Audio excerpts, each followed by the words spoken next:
Hello? Hello? Let's take a thing.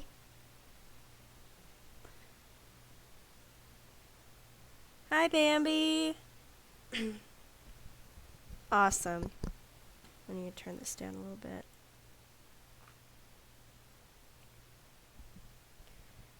OBS shut down for like a split second, and I had to relaunch the stream. Hi, Ben! Y'all can see this, right? I hope y'all can see that. I need to put my Twitch up.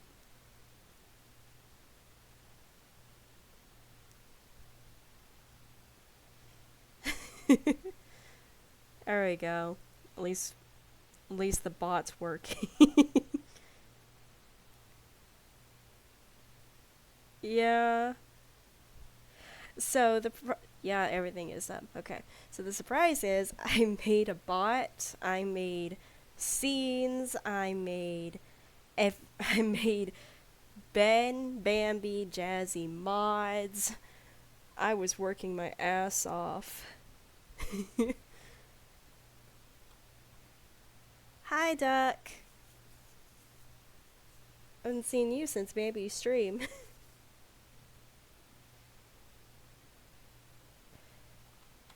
I even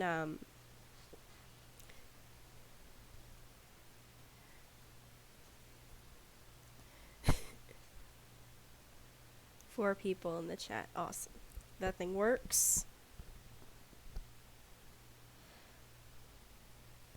Yeah, I am a little sick. Just got like a runny nose is all.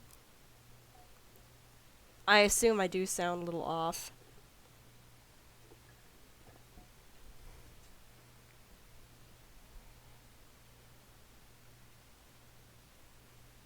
It's nothing really major, just a little bit of a runny nose, and that's basically it. So if you ever hear a sniffle like that, that's what's going on.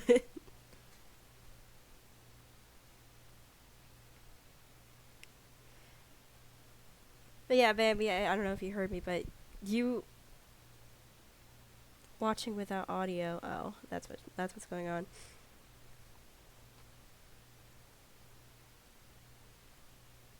Jazzy's watching without audio. I made you, Jazzy, and Ben mods. I figured it out. I've been working my ass off for like a couple days. I made these scenes, like this one specifically by myself with Photoshop.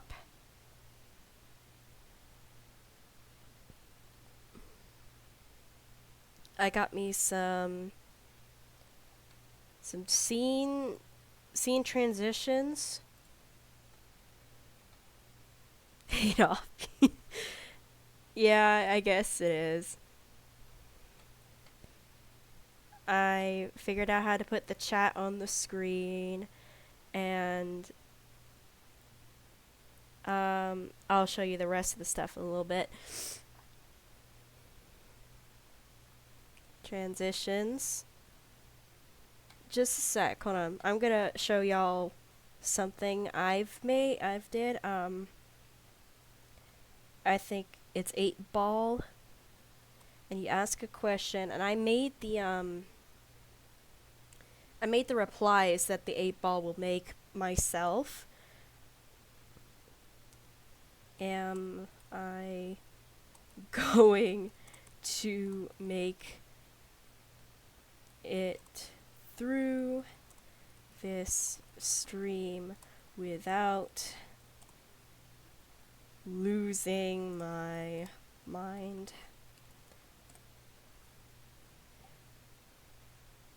I'm kind of scared to answer that.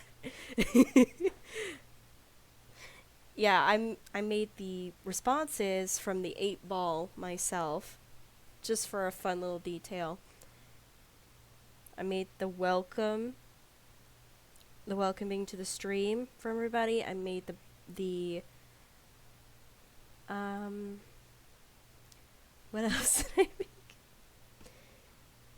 I I made shout outs. That's what I did. Shout out Bambi.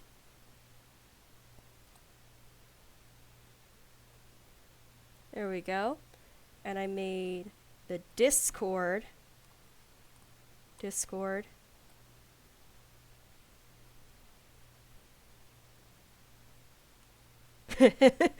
Probably.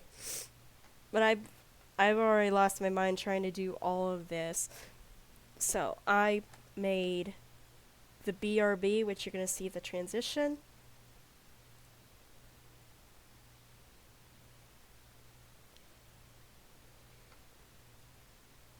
There's the transition to the BRB. And the transition I did not make. I just found it and it's free. And it was, public domain and all that stuff.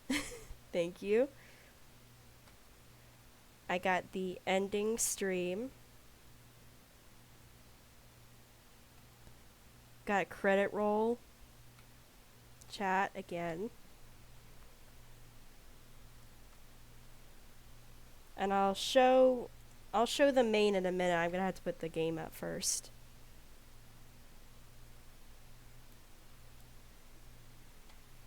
So let's start the game.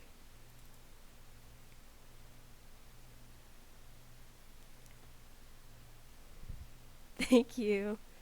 Thank you so much, Epic.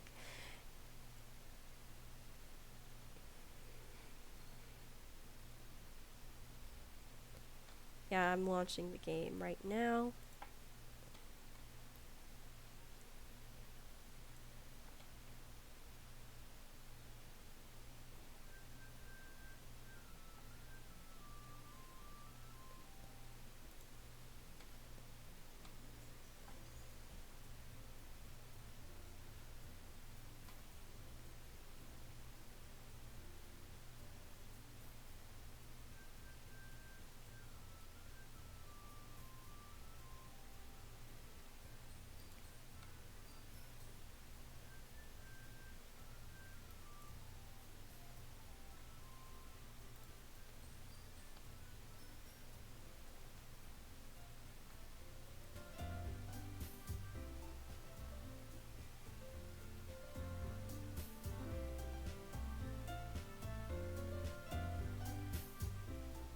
It's because the fifth.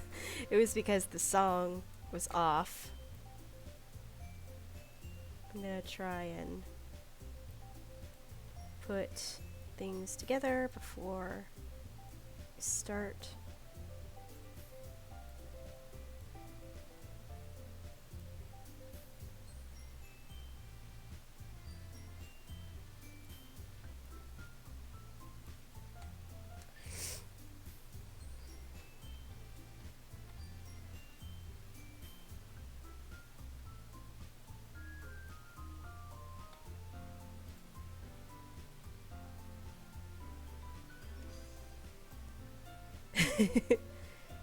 I guess so.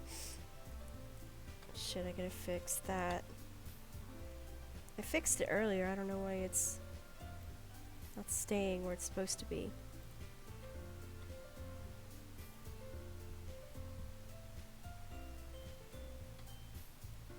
But yep, that's the surprise. I've been working on this for days.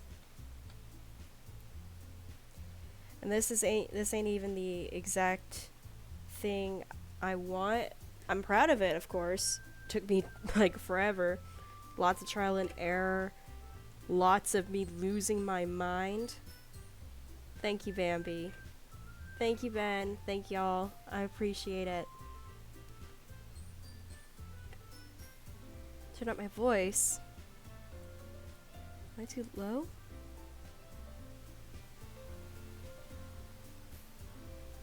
It's on the highest setting.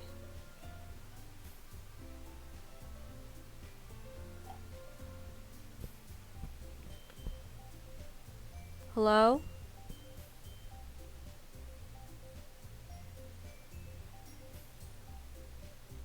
Sorry, baby. It's on the highest setting, but I don't know how you're. I don't know how that's going on.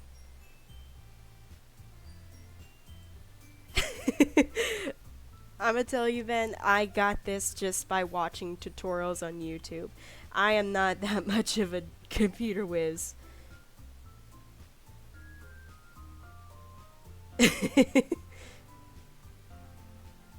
Have you a max vault? Oh, damn. I apologize.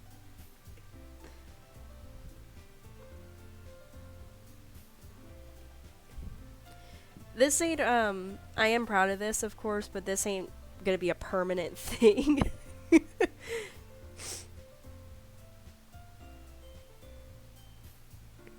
Just keeping it real, she says.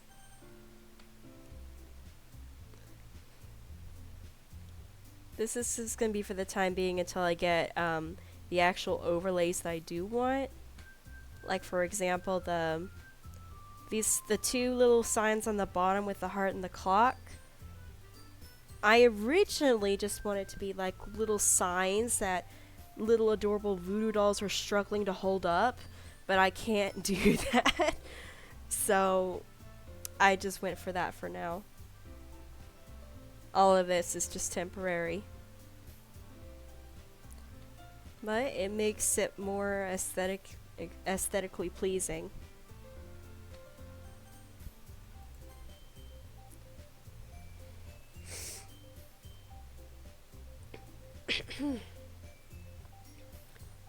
The main character is like a male. So what would a male creepy dolly have as a name? Can't be doll, that's too simple. How about, let me fix the chat here. How about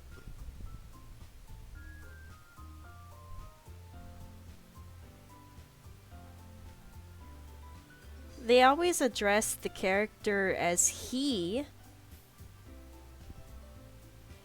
Yeah, I think they address the character as a he.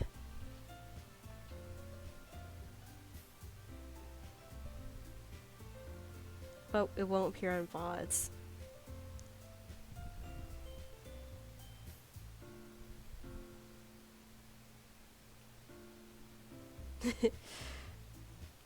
How about Stitches? Stitches sounds cool. Donnie the Dolly. Stitches.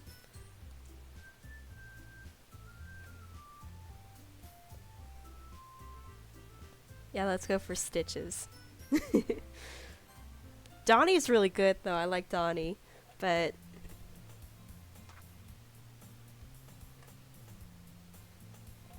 well, too late now. Well, shit.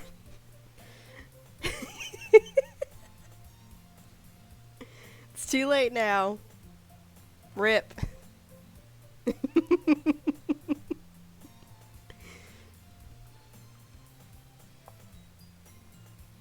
I never think about it. I'm sorry. Still hard to believe that I am a freaking writer sometimes.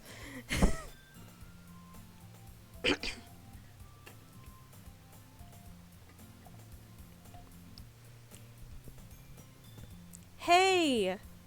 I see an annoying girl running towards me from the distance, waving her arms in the air like she's totally oblivious to any attention she might draw to herself. Exactly, because I keep forgetting to uppercase anything.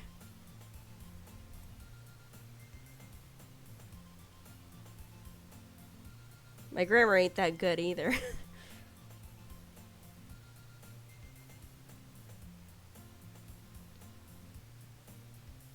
No, Epic, not a bet. I don't. I figured no, we're not doing Deltarune or Undertale today. And even if I wanted to, I can't. Because Undertale's on my PlayStation 4. And Deltarune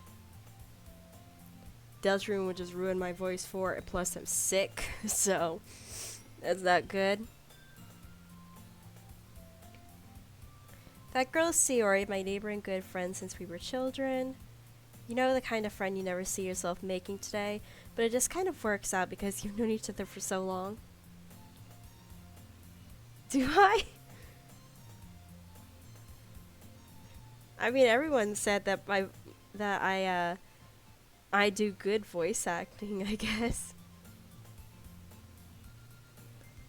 We used to walk to school together on days like this, but starting around high school, she could she would oversleep more and more frequently, and I would get tired of waiting up.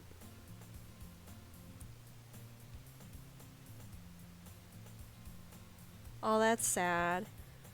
I don't know how long I'm gonna be streaming for either, Epic, so I might still be streaming by the time you get back.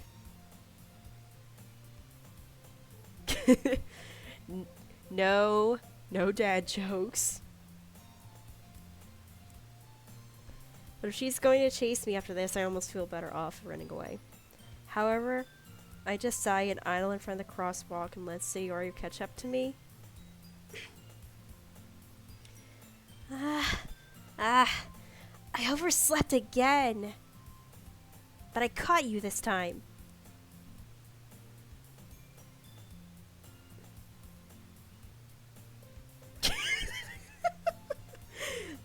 Nice one.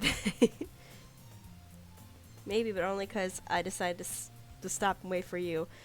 A boy with a very girly voice. You see that like you were... Oh my god, I can't read. You see that like you were thinking about ignoring me. That's mean, Stitches!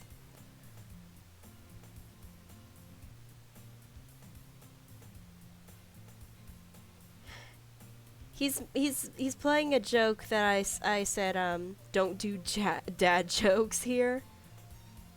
I think that's what he meant, Ben. Epic. That's what Ben meant.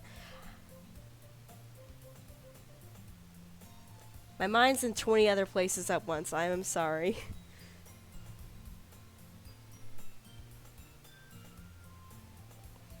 Well, if people stare at you for acting weird, then I don't want them to think we're a couple or something. Fine, fine. But you did wait for me after all. I guess you didn't have to... I guess you don't have it in you to be mean if you want to. Whatever you say, Sayori. We cross the street together and make our way to school. As we draw near, the streets become increasingly speckled with other students making their daily commute.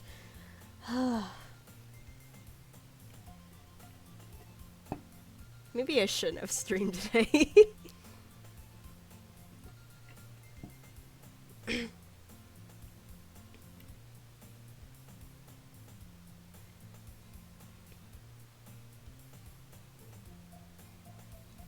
Well, I'm sorry, Epic. You just made the dad joke and we were just messing with you. Just go do your life. Go do your life work and everything, and I might still be streaming by the time you get back. By the way, Stitches, have you decided on a club to join yet? A club? I told you already I'm not really interested in joining any clubs. I haven't been looking either. Ah, that's not true. You told me you would join a club this year. Did I?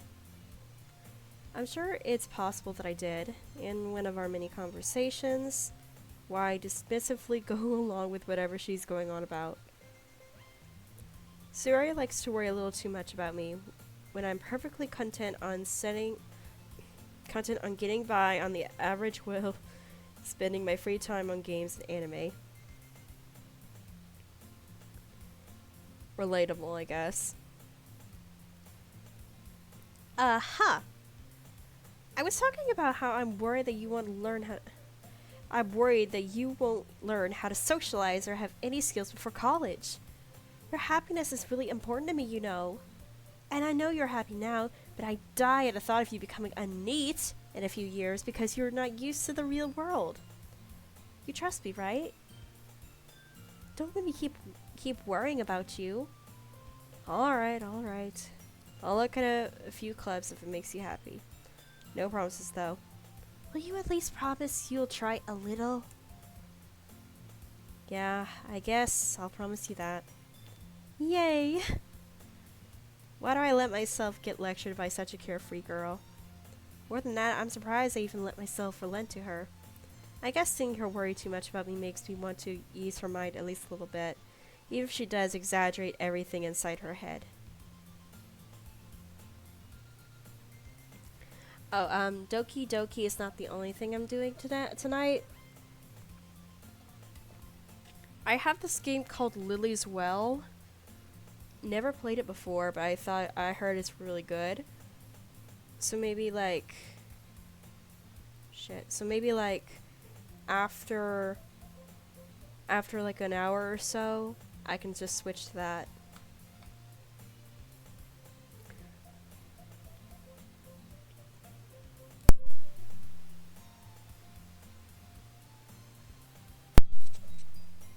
The school day is as ordinary as ever, and it's over before I know it. After I pack up my things, I stare blankly at the wall looking for an ounce of motivation. Clubs. Sayori wants me to check out some clubs. I guess I have no choice but to start with the anime club. Hello? Sayori? Sayori must have come to the classroom while I was spacing out. I look around and realize I'm the only one left in the classroom. I thought I'd catch you coming out of the classroom, but I saw you just sitting here and spacing out, so I came in. Honestly, you're even worse than me sometimes. I'm impressed. You don't need to wait up for me. It's going to make you... You don't need to wait up for me if it's going to make you late to your own club. Well, I thought you might need some encouragement, so I thought, you know... You know what? Well, that you would come to my club. Sayori... Yeah? There is no way I'm going to your club. Ah! Meanie! Sayori is vice president of the literature club. Hold on. I had a cough. Sayori is vice president of the literature club. Not that I was ever aware that she had any interest in literature. In fact, I'm 99% sure she only did it because she thought it would be fun to help start a new club. Since she was the first one to show interest after the one who proposed the club, she inherited the title of vice president.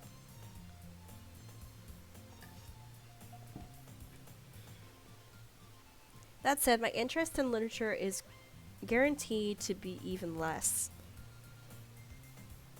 Yeah, I'm going to the anime club. Come on, please. Why do you care so much anyway? Well, I've kind of told the club yesterday I would bring in a new member. And Natsuki made cupcakes and everything. Don't make promises you can't keep. I can't tell if Sayori is really that much of an airhead or if she's so cunning as to have planned all this out.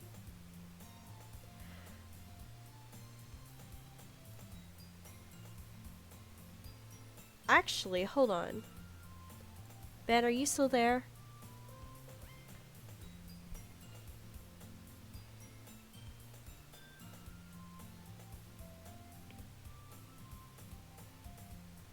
Can you do me a favor? I actually want to know if this works.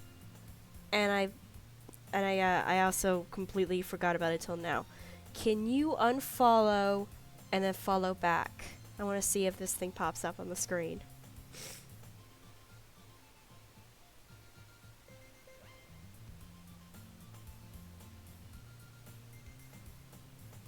There it is.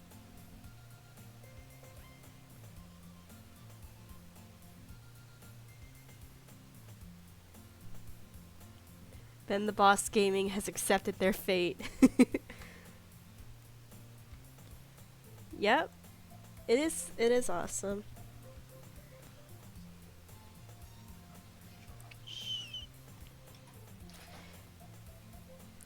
Alright. Now I got that moved out of the way. I let out a long sigh. Fine, I'll stop by for a cupcake, okay? Yes, let's go! And thus today marks the day I sold my soul for a cupcake. I dejectedly follow Sayori across the school and upstairs, a section of the school I rarely visit, being generally used for third-year classes and activities. Sayori, full of energy, swings open the classroom door.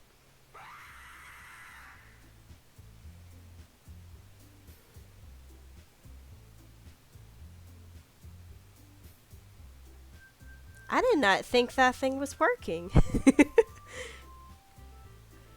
I was confused, like, wait, when did I install that?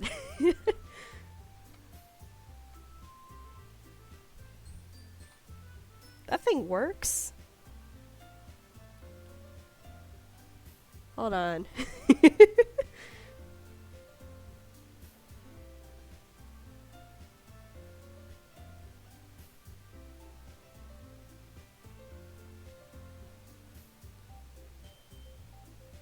Oh. I didn't think this thing was working. Thank you. I was actually gonna add more stuff, but I didn't think this would be working because I thought you need actual bits for this.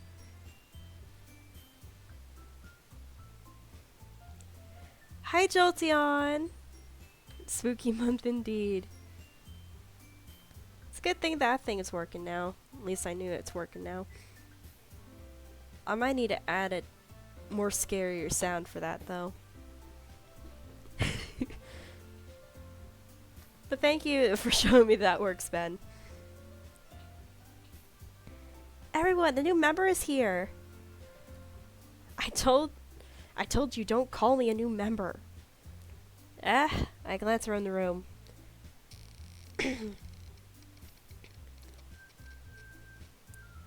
Welcome to the welcome. No, hold on.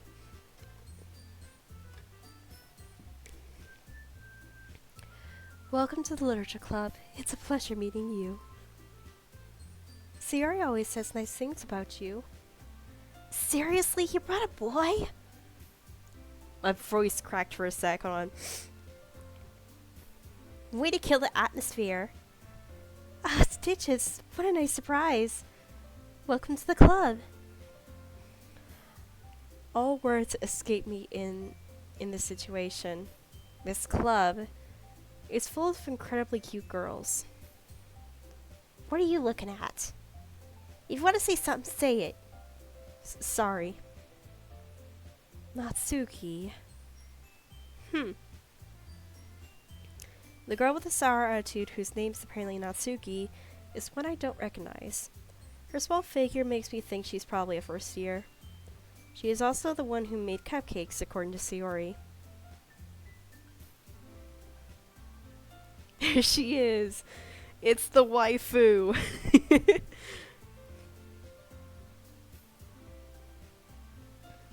You can just ignore her when she's moody. Sayori says that quietly into my ear and turns back towards the other girls. Anyway, this is Natsuki, always full of energy. And this is Yuri, the smartest in the club. Don't say things like that. Yuri, who appears incredibly more mature and timid, seems to have a hard time keeping up with people like Sayori and Natsuki. Well, it's nice meeting the both of you. That sounds like you already know Monica, is that right? That's right. It's great to see you again, Stitches. Monica smiles sweetly. We do know each other. Well, we rarely talked, but we were in the same class last year. Monica is probably the most popular girl in class. Smart, beautiful, athletic, basically completely out of my league. So having her smile at me so genuinely feels a little... You too, Monica. Come sit down, Stitches. We made room for you at the table so you can sit next to me or Monica. I'll get the cupcakes. Hey, I made them. I'll get them. Sorry, I got a little too excited. Then how about I make some tea as well? The girls have a few desks arranged to form a table. As Sayori mentioned, it's been widened so that there is space next to Monica and one space next to Sayori. Natsuki and Yuri walk over to the corner of the room where Natsuki grabs a wrapped tray and Yuri opens the closet. Still feeling awkward, I take a seat next to Sayori. Natsuki proudly marches back to the table, tray in hand. Okay, are you ready? Ta-da! Whoa! Natsuki lifts the foil off the tray to reveal a dozen white, fluffy cupcakes decorated to look like little cats. The whiskers are drawn with icing, and the little pieces of chocolate are used to make ears. So cute! I had no idea you were so good at baking, Natsuki. Well, you know. Just hurry and take one. Sayori grabs one first, then Monica and I follow. It's delicious! Sayori talks with her mouth full, and she's already managed to get icing on her face. I turn the cupcake around on my fingers, looking for the best angle to take a bite. As you should. Natsuki is quiet. I can't help but notice her sneaking glances in my direction. Is she waiting for me to take a bite? I finally bite down. The icing is sweet and full of flavor. I wonder if she made it herself. This is really good. Thank you, Natsuki. Why are you thanking me? It's not like haven't I heard this somewhere before? Made them for you or anything? I thought you technically did. Sayori said, well, maybe, but not for, you dummy. Alright.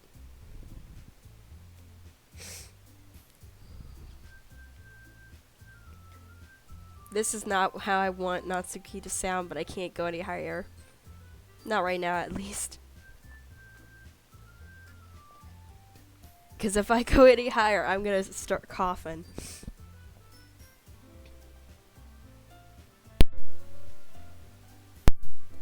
I gave up on Natsuki's weird logic and dismissed the conversation. Yuri returns to the table carrying a tea set. She carefully places a teacup in front of each of us before sitting down the teapot next to the cupcake tray. You keep a whole tea set in this classroom?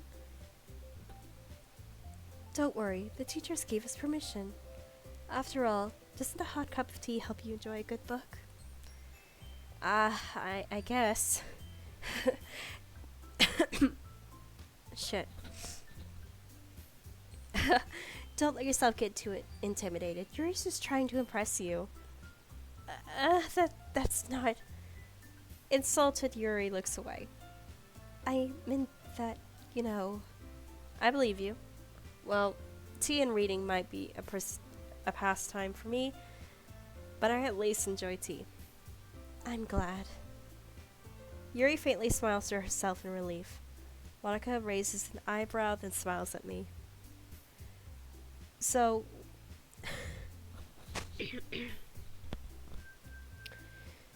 So, what made you consider the literature club?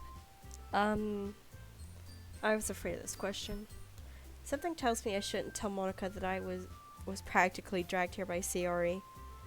Well, I haven't joined any clubs yet, and Sayori seemed really happy here, so... That's okay, don't be embarrassed. We'll make sure you feel right at home, okay? As president of the literature club, it's my duty to make the club fun and exciting for everyone.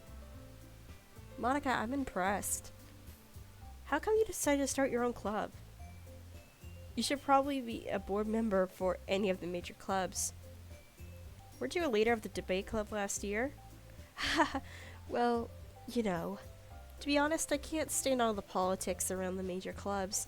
It feels like nothing but arguing about the budget and publicity and how to prepare for events. I'd much rather take something I personally enjoy and make something special out of it. If it encourages others to get into the literature, then I'm fulfilling that dream. Monica really is a great leader. Yuri also nods in agreement.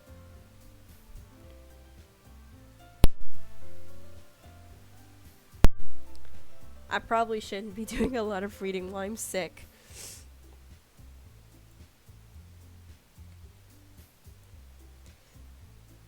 Then I'm surprised there aren't more people in the club yet. It must be hard to start a new club. You could put it that way. Not many people are very interested in putting out all the effort to start something brand new, especially when it's something that doesn't grab your attention, like literature. You have to work hard to convince people that you're both fun and worthwhile. But it makes school events like the festival that much more important. I'm confident that they'll all really grow this club before we graduate.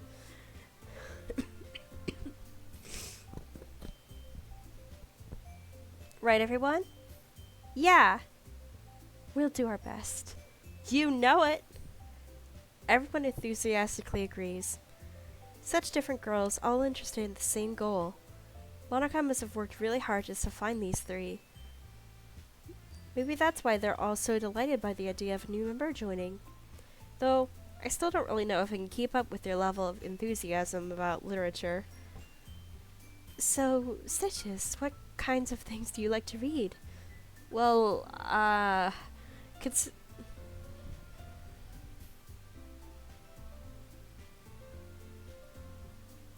Oh, are you done with the tier list? That might be more easier on me. Because how long have I been doing this? 30 minutes? Like 35 minutes? I've coughed like a few times.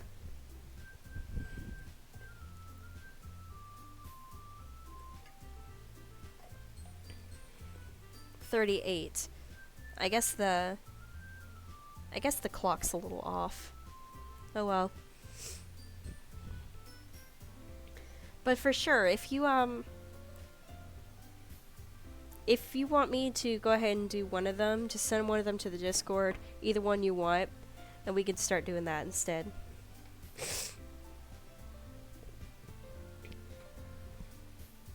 Yeah, you can just go ahead and send one of them to the Discord if you want.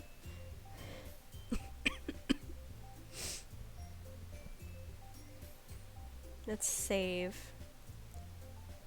Might need to do this next time when I'm not so sick. Wow. Ben's ultimate list of embarrassing and exposing creepy Dolly. Wow. You freaking You freaking did me dirty, okay? Let me turn the capture off. Hold on. I gotta close this out. Yeah, I wanna quit. Gotta open up Discord.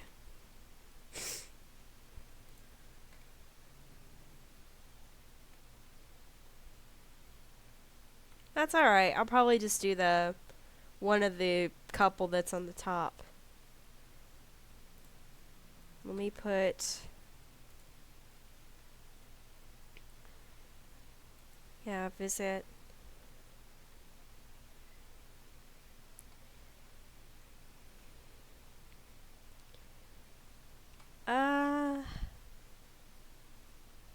Let's see. Let's go for...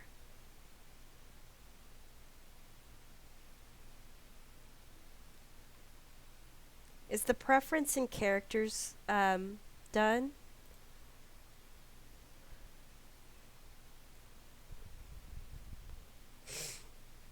I can do the preference in characters one first. Alright. Drink some tag of water.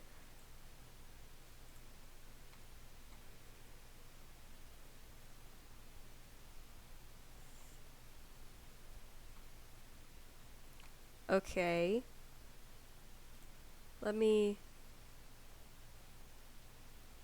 Good lord, okay. This is really huge. Okay.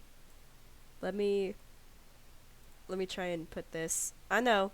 I'm trying to get this set up. We'll go to window capture.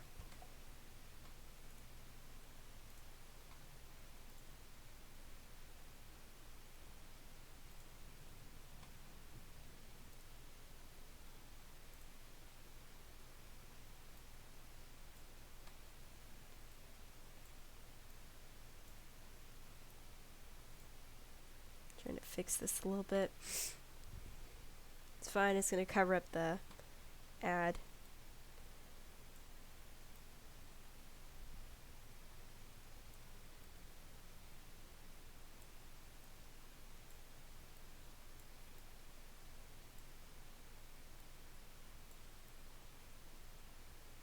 Right there should be good.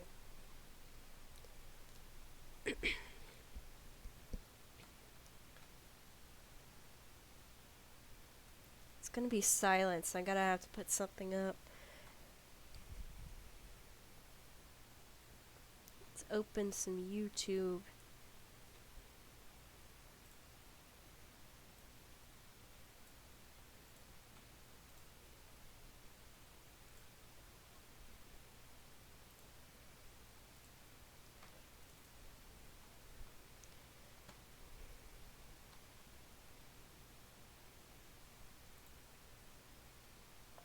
Non-copy, non-copyrighted lo-fi.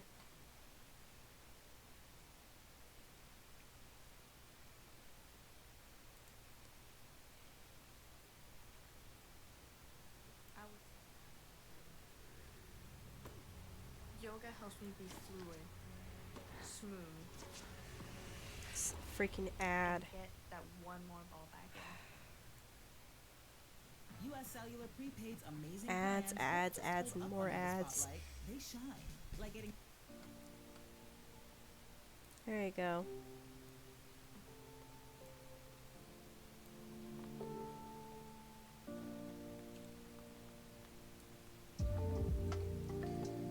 Is it loud?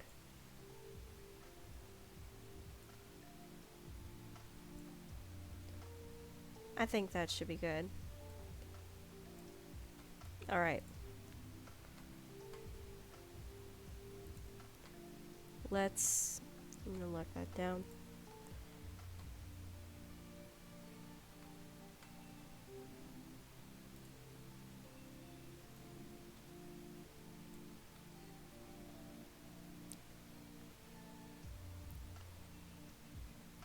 So it's regular show, SpongeBob, Five Nights at Freddy's, YouTubers.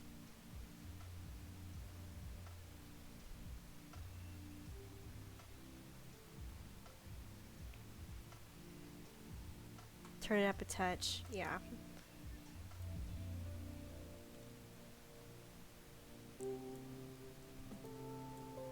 How's that?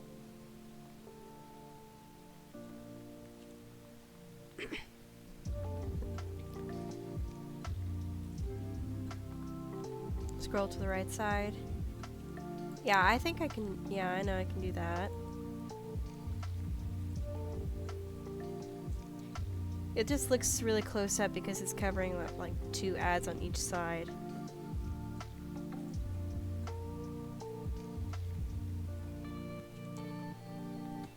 Everything's working, right? Alright.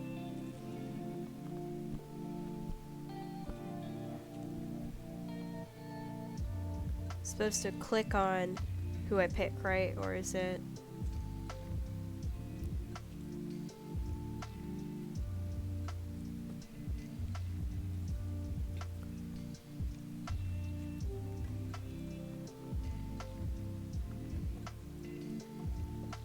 I'm assuming it's clicking on who I pick.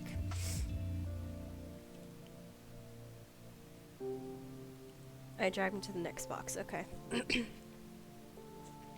We'll figure it out, we'll figure it out. We'll figure it out. But these two... The thing is, the very few seasons, I can't talk. The very first few seasons, Rigby was a freaking asshole. I remember that. Like a very self-centered asshole. And I remember that Mordecai is a giant simp. But I've always enjoyed Rigby, mostly because he's hilarious. And Mordecai, this man really killed his friend, all because he was a simp for someone who didn't even like him. That's kind of stupid. So I'm gonna go for Rigby.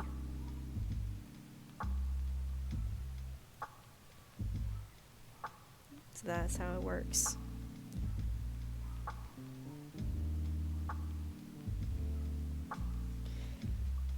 Muscle Man and High Five Ghost. I don't remember much of High Five Ghost. Did he have character development? I don't remember if he did.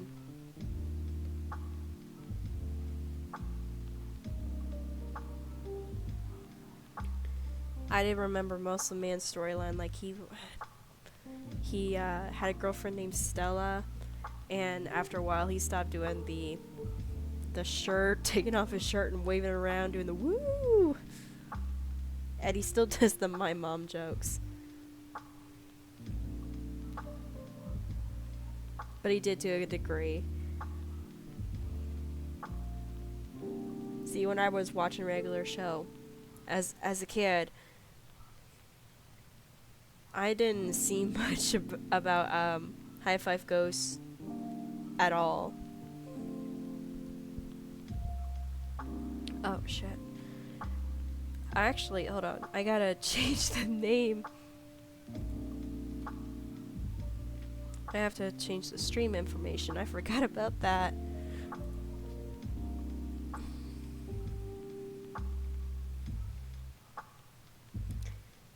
Doing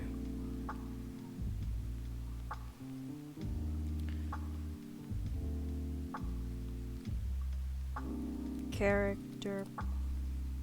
Well, no, we'll do Chestnut. Hi. Shit. Hi. How are you? I'm doing great. I made all of this new stuff on the screen just today. Well, not today, but a couple days. Awesome. I'm also a little bit sick, so I'm sorry if you hear like a cough every now and then, or a sniffle. Actually, the bot hasn't said anything to you, so I gotta do the welcome. Welcome, Chestnut. There we go.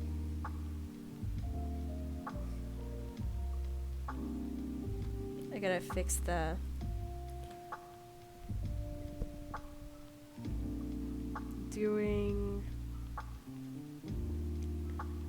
we're doing a, what was it?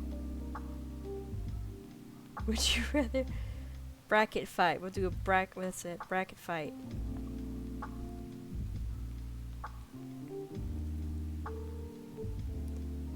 Doing character bracket fight by Ben the Boss 27 Gaming. We're just gonna turn that off. Done.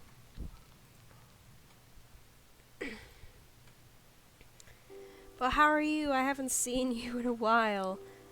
I know you've been streaming a lot, but I've been lacking a lot lately. I feel so bad that I haven't been visiting your streams at all.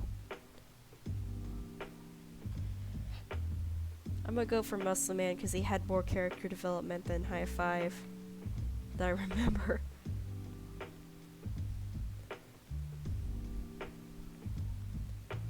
And I'm gonna go for Rigby again because I didn't like Muscle Man that much. Yeah, a little bit. I do have a life, just a little bit. That's more important than me. No, don't say that. You're all. Everybody's important.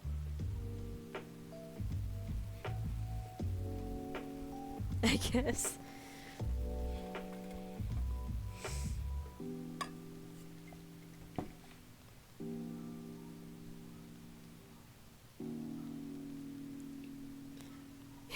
I guess it's fact. But everybody's important in their own right.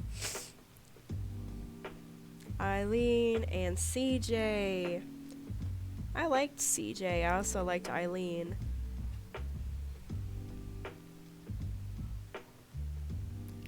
But Eileen was around longer than CJ. I'm just trying to cut corners with everybody real quick.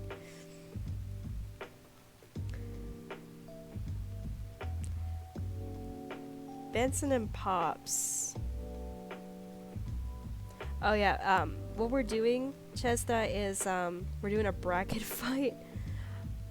Oh, you're going to sleep? Well, I'm glad you stuck by, at least for a little bit.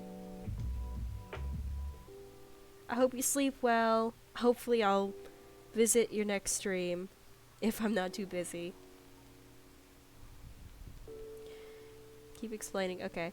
Ben the boss, who's in the stream with you, he made a would you rather on some characters, also smashes or passes, and other lists kind of similar to that. And I'm gonna be streaming, not all of them at once, but every now and then I'm gonna be streaming them. Mostly because whenever I see these kinds of lists, it's really funny or really interesting in a way. So I thought I would do one of these at one point, and that's what I'm doing now. So I don't know what all of them is, but some of these are video game characters or characters from shows that I used to watch. Stuff like that. Yeah, nice. But don't stick around for my accord. You should go to sleep, and I hope you sleep well.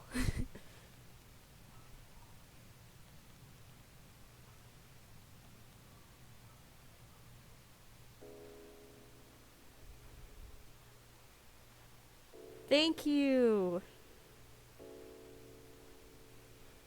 Bye. Is there anybody else in the chat? 4 people.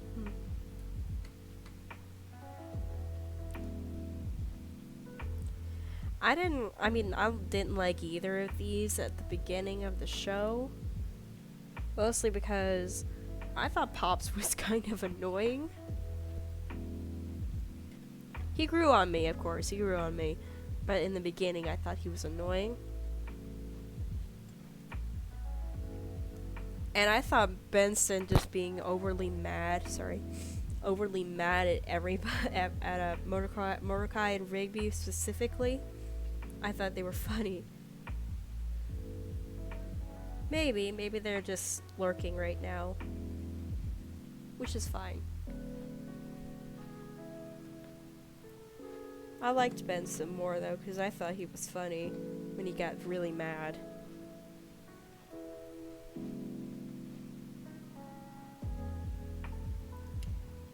I know it looks easy for now, but later things are gonna get so bad for me. Like these two. These two are gonna be hard.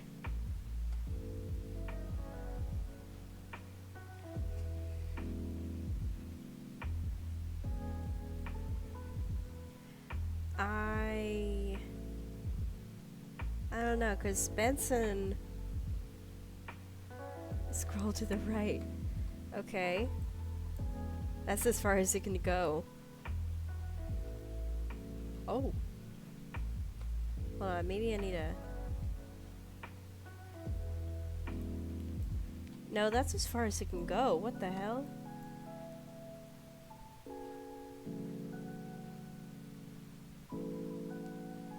Oh, it's all the way in the very bottom.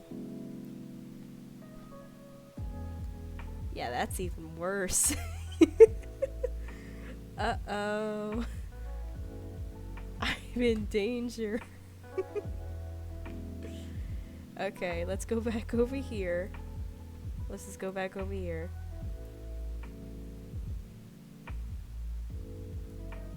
We're just gonna keep going one side at a time.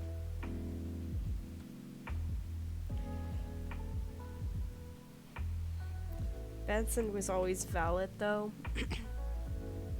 Benson was always valid whenever he gets so mad at everybody. He's just doing his job.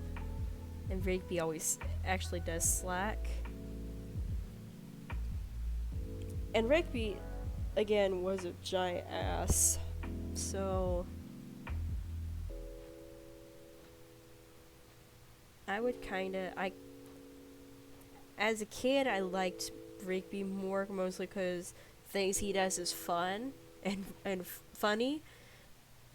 But as an adult, I also respect Benson because he's just a guy doing his job. So like younger me would have done this a lot differently, but right now I'm just gonna go for Benson.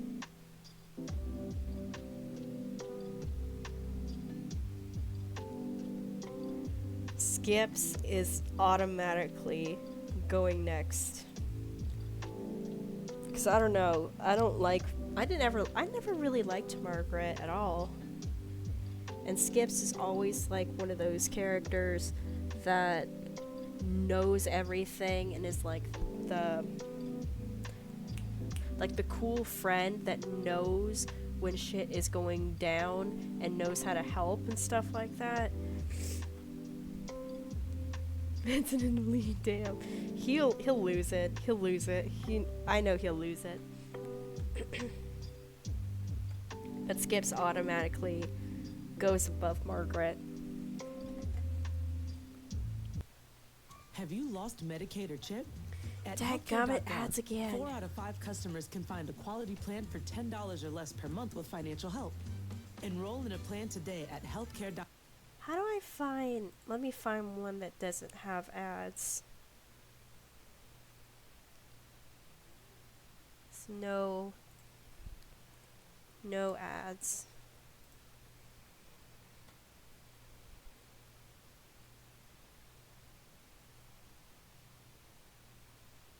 There we go. There's something. This passion. No it's advertisements, about it making a connection. says. But Lion before we ass, get it through, says. We break.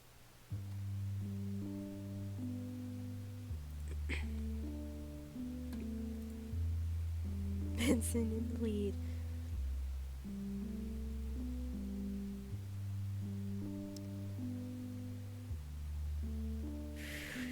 Now we're at the hard part.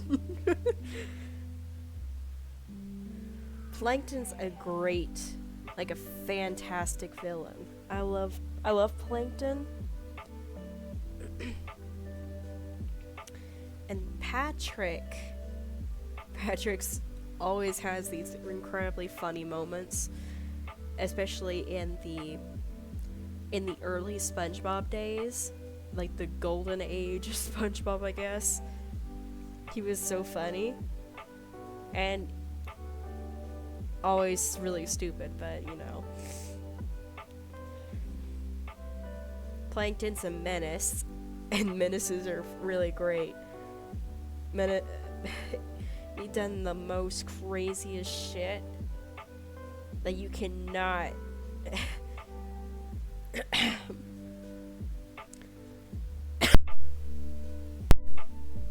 Try to mute my mic, but I coughed in the mic. I'm so sorry.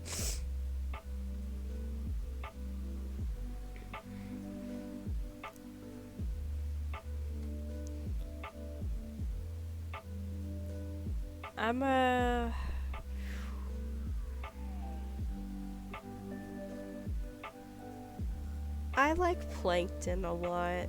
I'll go for Plankton.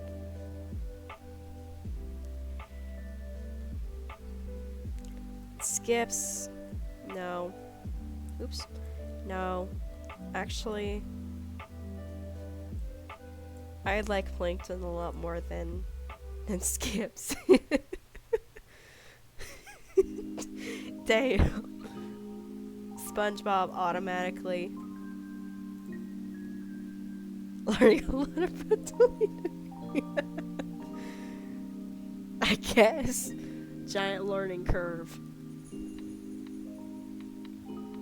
SpongeBob automatically goes above Sandy. You can't have SpongeBob without SpongeBob himself. Like, you just can't. Pearl and Larry, two most background characters, well-known background characters.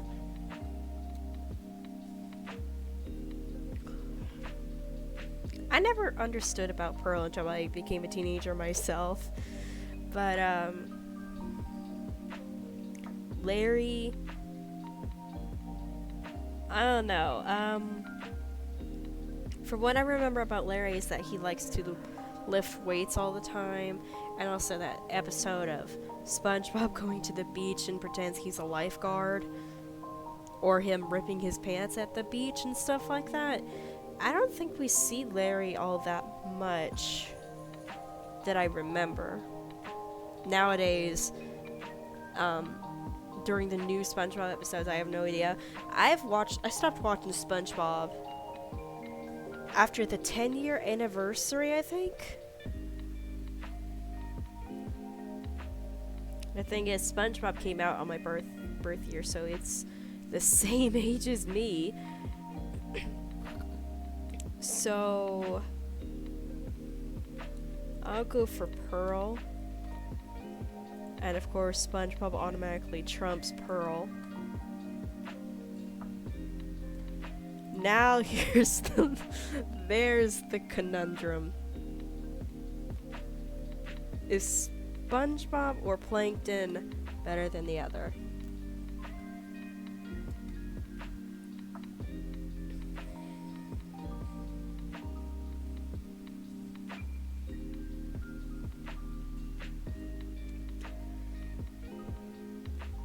This is hard.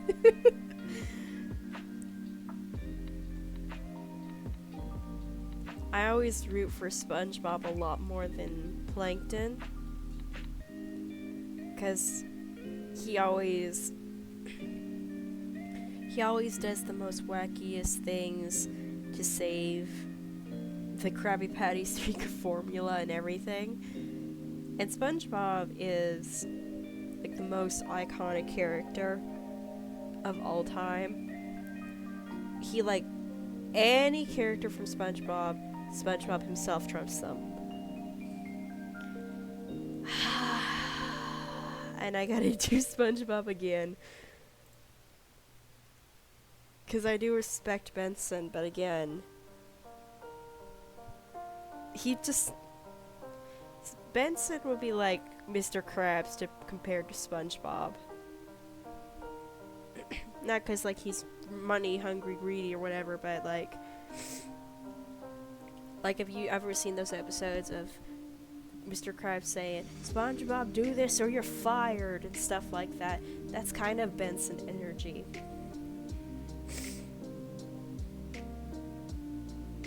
But SpongeBob always trumps. And of course someone's gonna beat the hell out of SpongeBob, but right now he's in the lead.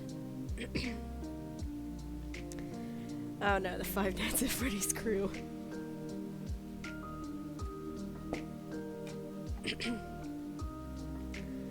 Alright, I gotta channel my inner 13-year-old. I liked Foxy. Well, okay. In reality, out of the animatronics in FNAF 1, Golden Freddy was actually my #1 favorite. But I liked Foxy because he was like a huge surprise when Night 2 rolled around. And I thought he was a coyote. I honestly thought he was a coyote. But then I was also very shocked to see him running down the hall like he had an actual animation. Plus the whole Bite of 87 theory around him. Like, Foxy is like the #1 iconic character in all of FNAF.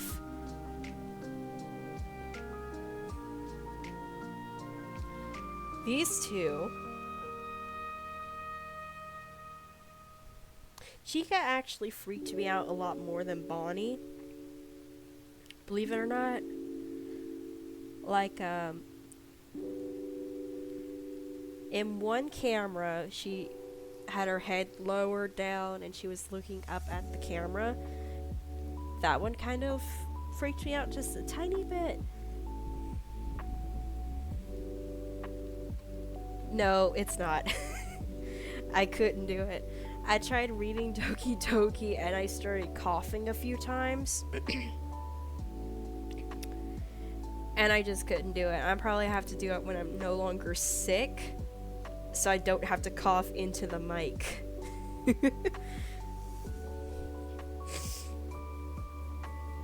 Plus, I did mention I would probably do like smashes or pashes or would you rather and stuff like that, and I told you Ben was making them. I said, you know what? Let's just do one of these instead.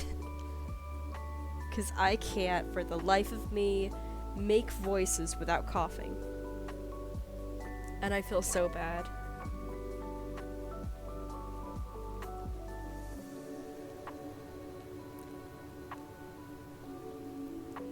Oh yeah. Yeah, it does make sense. True story, by the way. The very first time I was watching Five Nights at Freddy's, we were in a different house at the time. I was sitting on the couch, and like there was a door right next to me, well, 2 doors right next to me that leads to outside and my parents' bedroom. My parents were sleeping at the time, so I was sitting in the living room watching some Five Nights at Freddy's on my phone.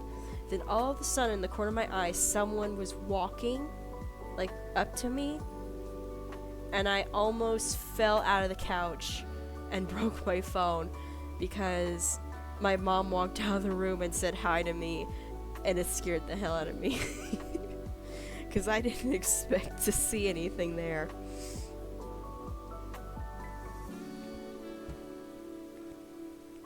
I'm gonna go for Chica.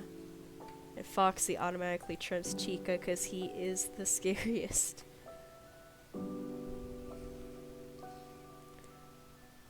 Ben, what the hell is this?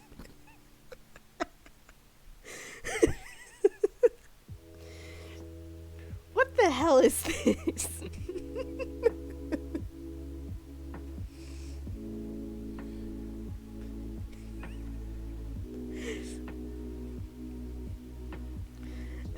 Okay.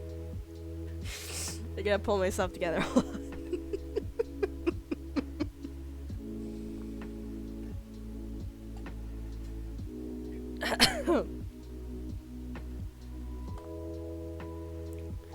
I'll start with these two down here. I know. Disagreeing with some of my choices here. Okay. That's fair. Everybody's entitled to their own opinions.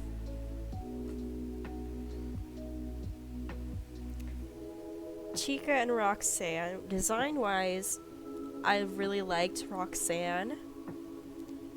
But Chica is also one of the original characters of the cast.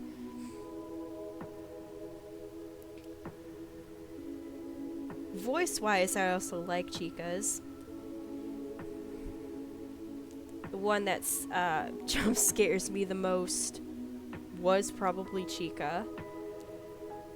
Not like scared me, but like killed me every time I played the game. It was mostly Chica. The Ruin counterparts, I also liked. I liked Roxanne on the Ruin part. Don't you dare! Don't you dare! What? Pick Chica? I'm not. I'm trying to. I'm not doing it just yet. Hold on. But I also liked Roxanne. I love Roxanne's design. I love her. Okay, I love the scene that she had in Ruin about, talking to Cassie and that entire sad scene. Like, I was really pissed at the freaking mimic after I had deactivated her. I was really mad. But,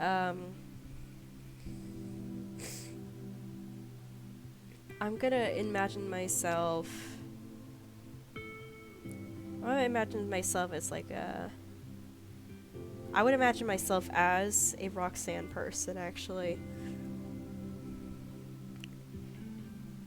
I love Chica, I love her very much. But I would enjoy Roxanne a whole lot more. And this is an easy choice. When I was little, I'm imagining myself I'm imagining the Pizzaplex being a real life thing. And I was a little kid going there the first time.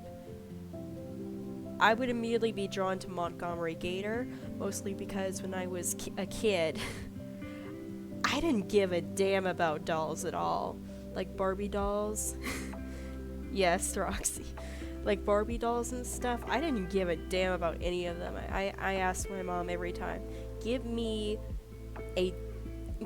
something reptilian. Like, I would love snakes or gators, dinosaurs, anything with scales and teeth. I would want it. So I would immediately go after Montgomery if I was a kid at the Pizzaplex.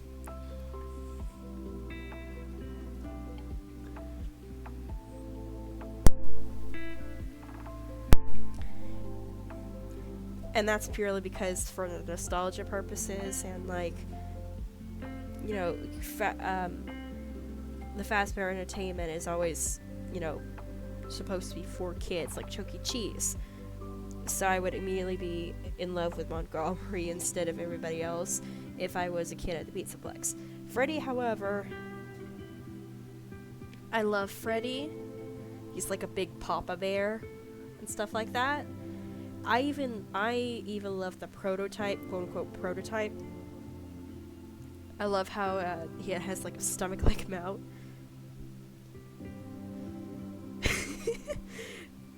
Thank you. Music perfectly fitting. Well, I hope there is no more ads after this. I love Freddy though, but I would trump him. I would trump Montgomery over him. Roxanne and Monty though.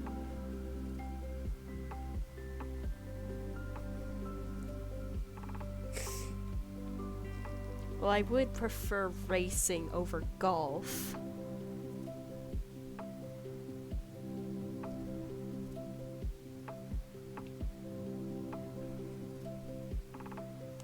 But then again, it's a gator. I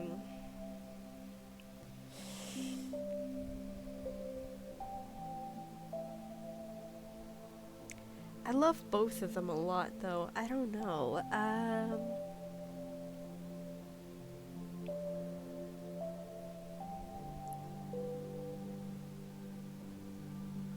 You know what?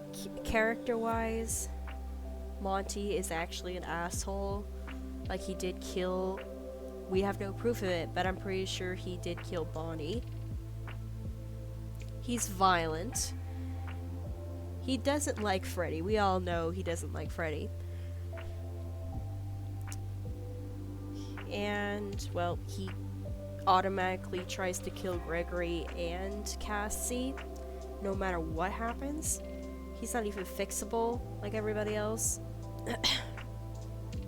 Like, Stewell kind of did him dirty to make him zero redeemable at all. But Roxanne did win me over after that entire scene in Ruin.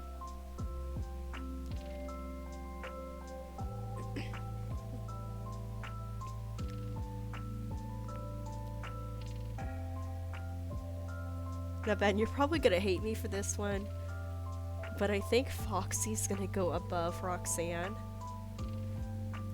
Mostly because Foxy is a classic character, and whenever you see Foxy, you immediately think Five Nights at Freddy's. Like, if you see a Roxanne plush or anything like that, you don't think Five Nights at Freddy's at all. Like, the classic trio is immediately recognizable as Five Nights at Freddy's.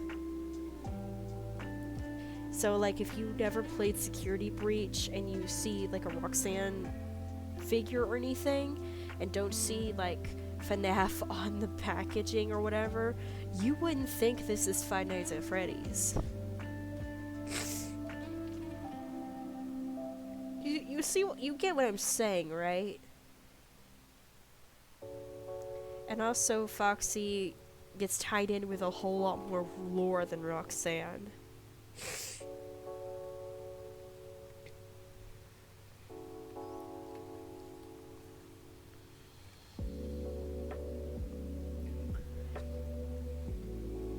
I know you're glad that Roxanne went a whole lot more further than you thought, but I couldn't do it. Oof. That's fair. That's really fair. I love all the FNAF characters though. Like, if you actually added Music Man in here somewhere, like DJ Music Man, I would probably trump him over Montgomery or Foxy. Cause giant spider. Yes. I guess. Ooh, but Mark and Jack.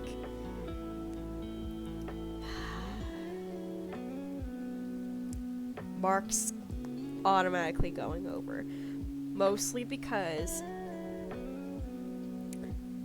the very first time I've met either of these YouTubers, it was Mark, and that was because I got into Slender, and when I was looking for Slender videos, I saw, and I still remember the video to this day, I saw him play Slender the 9 Pages.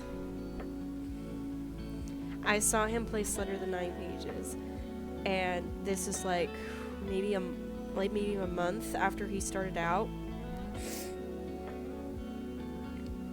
and I loved him a lot. I thought he was hilarious, killed me every time. I stayed up all night watching him. And he even inspired me to try and be a YouTuber at one point. And in fact, he actually inspired me to do Twitch at one point too. And to this day, I still watch him, and I still love him very much. I love Jack too. Jack is amazing. But Mark was the first YouTuber I found. And I can't not give Mark the credit. Incorrect, but I'll allow it.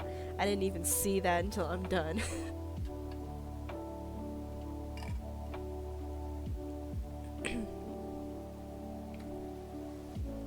Karen and Mr. Krabs. I think it was the song. I think it's the song that makes it like a whole lot more sentimental.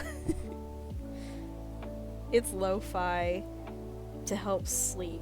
It's what it says. Lo-fi for dreamers is what it's called.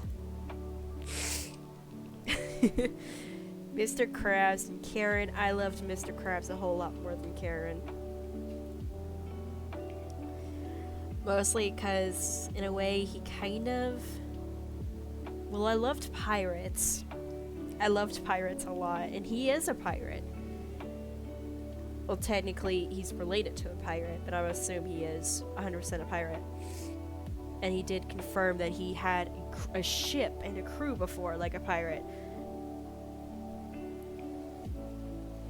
And Mr. Krabs is really hilarious. Like, I love Mr. Krabs the exact same amount way that I liked Plankton. But automatically, Mark's gonna go above Mr. Krabs.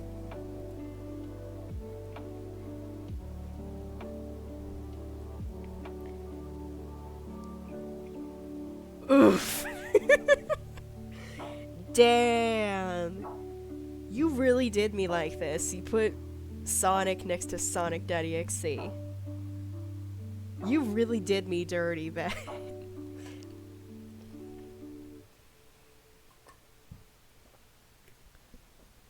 You really did me freaking dirty. And Amy next to Shadow Ben. I'm not worried of what you're gonna make me go through with the other list.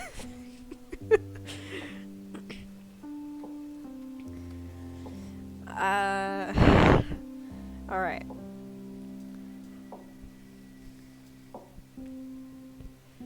For the longest time, I liked Sonic. I liked regular Sonic. And I was in the Sonic fandom when I was, like, young. I would think I was, like, 11 or so. I was in the Sonic fandom. And I liked Sonic and any other character in the series. I even liked the Chaotix and stuff like that. But also Sonic ddlc put me into a giant rabbit hole. I'm assuming you have him in here somewhere, but the Tails doll also put me in a giant spiral for months. However, this is gonna hurt. This is gonna hurt me a lot. However, Sonic has to go above. This hurts so much. I really, really want Sonic ddlc to go up here, but you cannot. There's like millions of versions of Sonic ddlc, like quote unquote Sonic ddlc. The original cannot compare, like the number one original cannot compare to other stuff that's been going on. As much as I love horror. Yeah, you did not.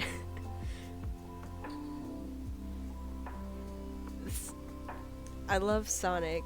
I love Sonic ddlc, and it really hurts that I have to put Sonic above him. But he's so iconic that you just can't make him go above I Am God himself. Now, if you put, like, Tails doll against Sonic ddlc, then that's gonna take me, like, an hour to figure out. But no. Sonic goes above. Amy and Shadow, however, I loved Shadow. I think he was the only Sonic character that ever swore in their games, because he said damn. And I think he said hell at one point too. He didn't say fuck or anything like that, but he did canonly swore in a game before. And he had a giant arc, and the arc was incredible. I even loved the game, his own game. His backstory with Maria and the stories of him going through grief and moving on and making friends with everybody, especially when he is getting in the Sonic movies sometime later.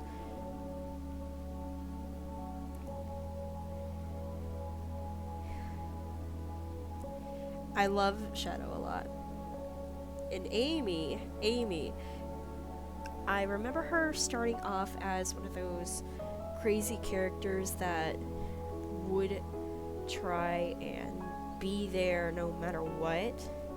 Like, no matter where Sonic goes, she's always there. Which is kind of correct, but in like a crazy stalker girlfriend kind of way in the beginning. Even to the point where Sonic is like pushing her away and stuff when she's trying to hug him or trying to go after him. But lately they're making her character a lot more nicer, a lot more her independent self. She's a lot more sweeter. And I loved Amy. I loved her design. I loved her theme song as much as I love Shadow's theme song. Oh, my nose. I'm so sorry. I love both their voices. I love both of them so much.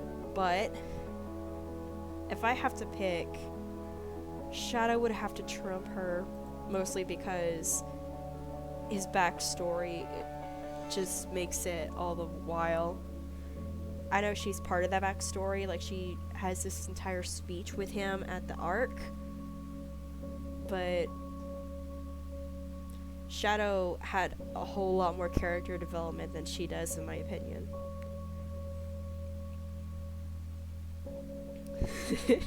Let's go, Shadow for the win.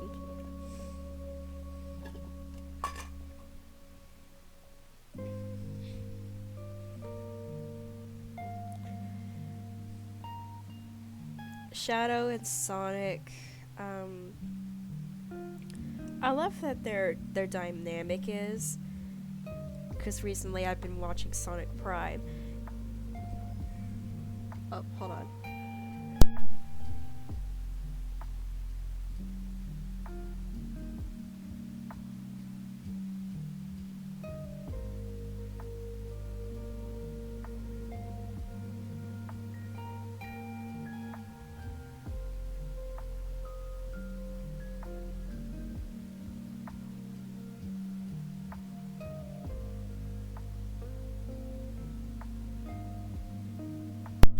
My brother walked in, he just needed to get something. But, I love these two dynamics. I've been watching Sonic Prime. That's what I was saying. I've been watching Sonic Prime, and they've both have been working together. I remember Shadow trying to take things seriously, Sonic doing his own thing, of course. And they both fought. They always fought. Called each other faker sometimes, racing each other, and all that stuff. But if I have to pick one of these two, because I love both of them so much, I'll have to go for Shadow again. Mostly because of his huge sacrifice during the game. Was it which game was that? What was the game he debuted in? Sonic Adventure 2, I believe. When he had the big sacrifice himself to save Earth and the Ark and everybody else, and he fell into Earth, kind of like that.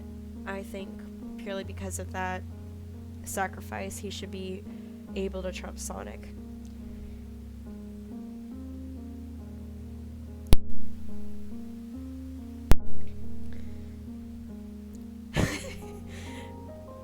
However,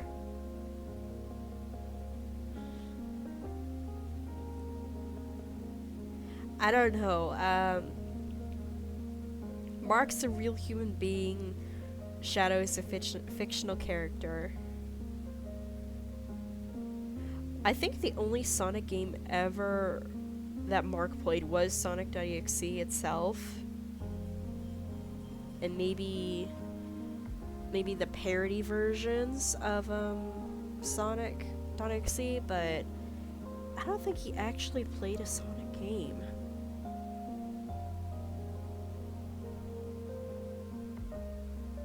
Don't think about it too much. Alright. here, I'll go for this. Mark made Iron Lung, and Shadow is gonna be in the next Sonic movie, which I think is coming out this year or next year. I think next year. So I'm gonna go for Mark, mostly because Iron Lung's coming out first. The King of Five Nights at Freddy's versus Foxy.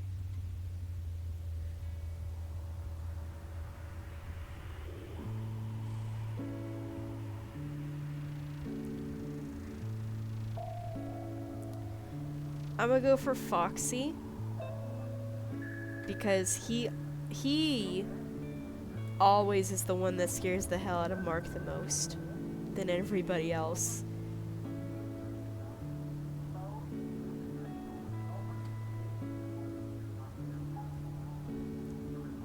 And Foxy always beats the King of Five Nights at Freddy's.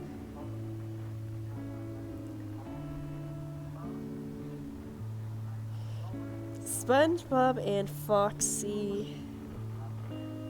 I gotta go for Foxy again.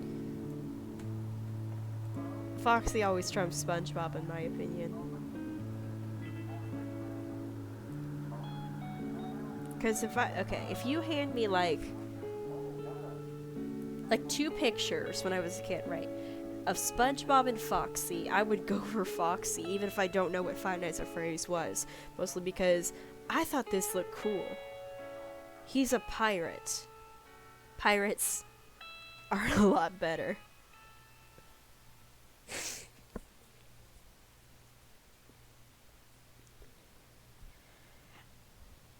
Prince Gumball and Princess Bubblegum.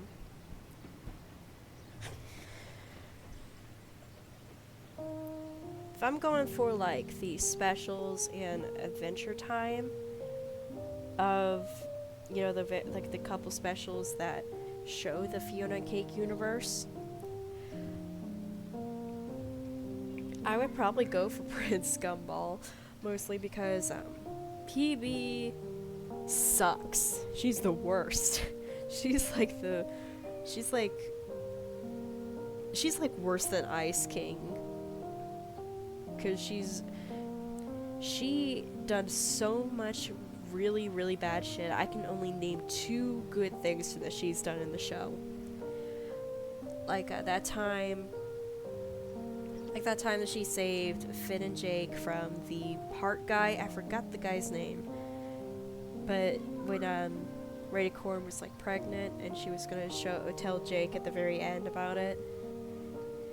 And the second time is when she was getting quote-unquote harassed by this guy who loves her, so she made a bot that looks like her to marry him so he would leave her alone.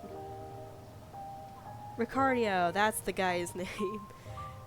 But we also haven't seen much of Prince Bubblegum, and Gary, I'm not going to spoil it, but Gary, who is basically the human version of Prince Bubblegum in the Fiona and Cake series, he's actually very sweet. I love Gary. So I'm gonna take Prince Bubblegum.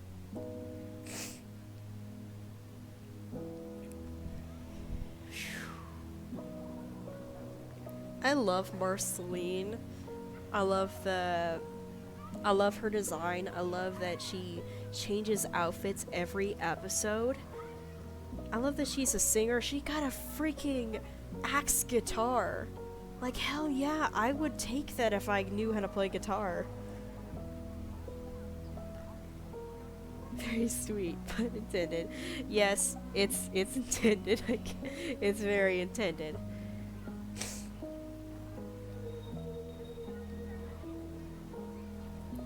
Marshall though. I love both their voices. Both their voices are really cool. I also love their songs, the songs they made in the show. I love the scene where Marshall Lee pretends to be dead, but Marceline trumps him. Because she's like the greatest vampire queen of all time. How can you not love her? And I'm gonna go for Marceline, mostly because Prince Gumball Prince Gumball, not Gary. Prince Gumball like showed up in like 3 episodes. And Marceline is just better. Jake and Cake. I like Jake mostly. Like half the time, again going up against the show bit of Fiona and Cake, she didn't have many lines in like the original show. As far as I remember, she didn't have many voice lines. But in the Fiona and Cake spin-off series, she says stuff that is relatable to me, like very relatable. But at the same time, there are some stuff that she says that I don't really like very much. But then again, she's a cat, and cats could probably act like that if they talk.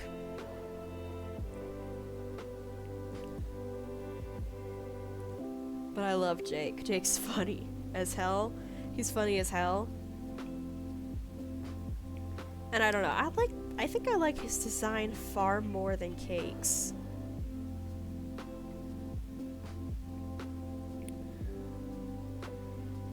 Now Finn and Fiona, I like Finn. And I like Fiona. But I like Finn the most. We have to have the original trio. The original trio. If I'm not gonna get PB in here, I'm at least get the 3 originals up here.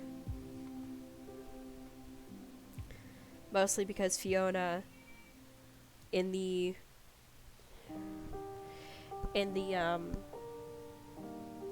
original show, you know, she just shows up and does exactly what Finn does. Just female version, but in the spin-off, she is actually completely different than Finn himself. So I'm gonna have to go for Finn, because Finn's great. However, these two, I'll have to go for Jake. I love Jake.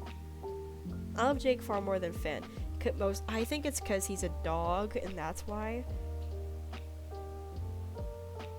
But I also enjoyed I love the arc that he has, where he finds out that he's part alien in the series.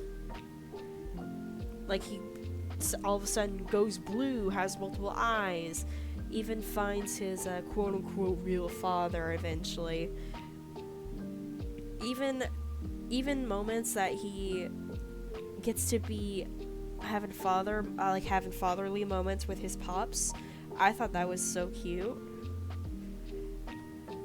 So I have to go for Jake. However, Marceline automatically trumps Jake. She's a vampire. And Jake was terrified of her when she first showed up to the series. Even at one point thought that she was evil and tried to stab her and stuff like that. And I also love the dynamic of Marceline and Bubblegum. I love the relationship going too.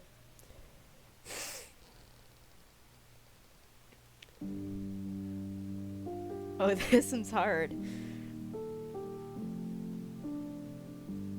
I love, damn, I'm gonna be, how many times have I said I love? I'm gonna tell you right here, right now. I know I've been saying that a lot. Ice King was crazy. He was a psychopath. Kidnapping princesses, made Ricardo, I think it was by accident, I don't remember. He made Ricardo. He made people get sick by his beard flakes. He dropped bubblegum in the Lich's pool. Yeah. What else has he done? I don't know. He's done a lot of menacing stuff. But at the same time, he's crazy. And I like crazy. Like, crazy's fun. Crazy's fun to deal with. But Simon, well, his dynamic with Marceline when she was a kid was so cute. Like, he was being an actual father to her, trying to protect her. He gave her Hambo, I think that's what its name was. He handed her Hambo, he gave her chicken soup. He got snapped out of it when he realized that the crown was off and she was still in the car. I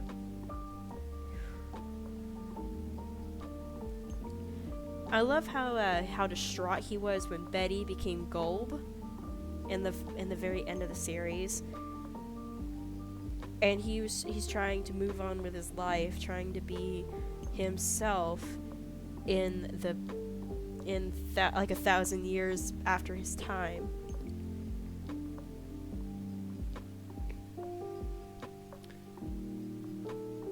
I like Simon more as a character than the Ice King.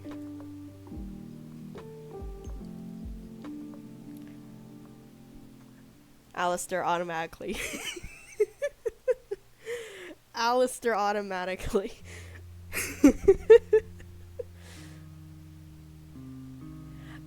I like Charlie. I love her musical number. I like her brand new design they actually gave her. And I really like her. I really like her relationship that she has with Vaggie, and I really want to know her backstory between her family, like her mom and her dad. And I do want the entire premise of the show to succeed, like she sends someone up to heaven. But Alistair automatically goes up there. Because I love his voice. His aesthetic. He has like a shadow. His shadow in the background. He gives me Wendigo vibes. I like Wendigos. I like the when he does the scary face and it's like radio dials in his eyes, and his voice shifts, and his voice is like he's actually talking through a radio.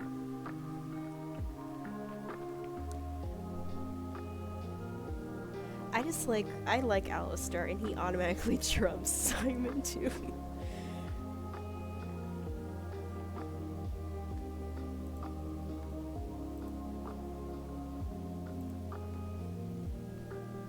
Mostly because Alistair would destroy Simon in a heartbeat. Like the snap of his fingers, he would destroy everybody. I like how powerful he is too. Angel Dust and Vaggie, I don't know, I'm kind of iffy about Vaggie just a little bit. I love her relationship with Charlie. I think their relationship would be very cute. I haven't seen like gifs of preview gifs of the show on Twitter. Well, X now, but Twitter. I thought it was really cute. But I also liked her original design more than the newer one. Which, I mean, I can't fault the creators. They have to make them more simplistic, so it'll be more easier to animate. But I do like Angel's aesthetic, and I kind of want to see if he could get redeemed I kind of want him to get redeemed above everybody else. And he's like he's from the mafia. I also want to see him fight a lot more differently than, you know, him fighting Serpentious with Cherry Bomb.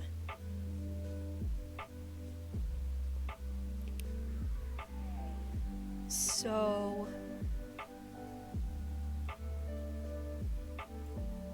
nope, wrong one. I don't want to do this yet.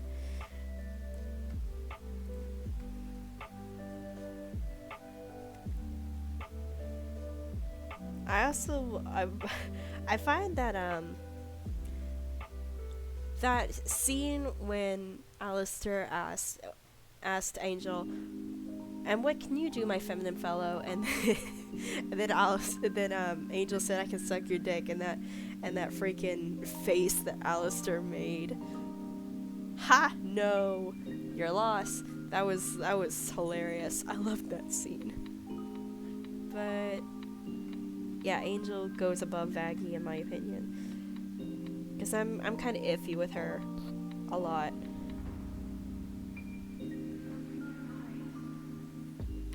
I go for Bella.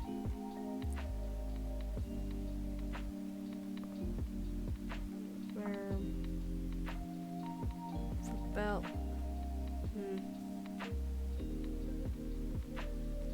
Hold on, I'm trying to check my phone.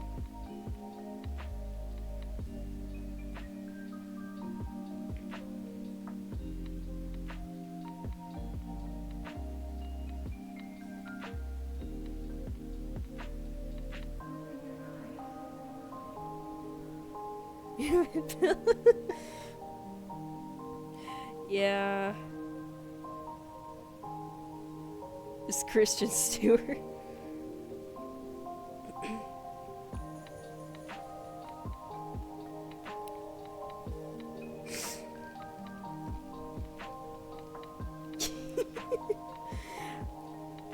I mean, I liked her transformation at the very end.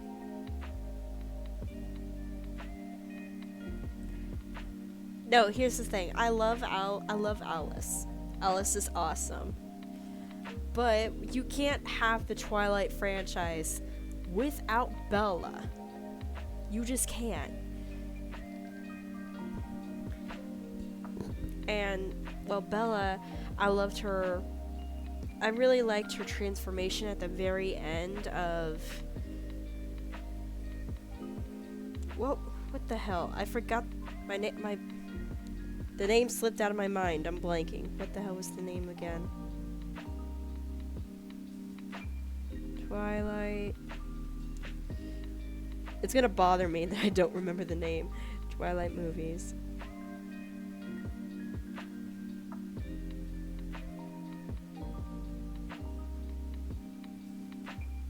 Breaking Dawn. Yeah. No, one of the movies. Breaking Dawn. In Twilight Breaking Dawn, I liked her transformation, like after she gave birth to her baby and she was turning into the vampire and waking up. I thought that was a really cool sequence. And then her being like the shield, quote unquote the shield, and being a whole lot stronger than any other vampire in the second one. She goes a little bit above Alice, just a tiny bit, mostly because you can't have Twilight without her. But Angel Dust goes above. Angel Dust goes above. Because I like Hazbin Hotel a whole lot more. It's just a beautiful series. And Alistair automatically trumps Angel.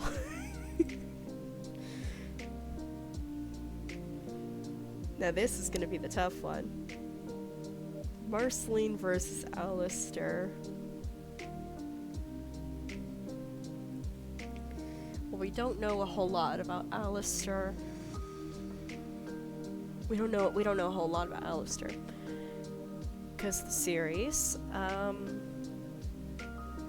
right before it got announced, that it was going to be on TV, like the show was going to be actually on TV, there was a few live streams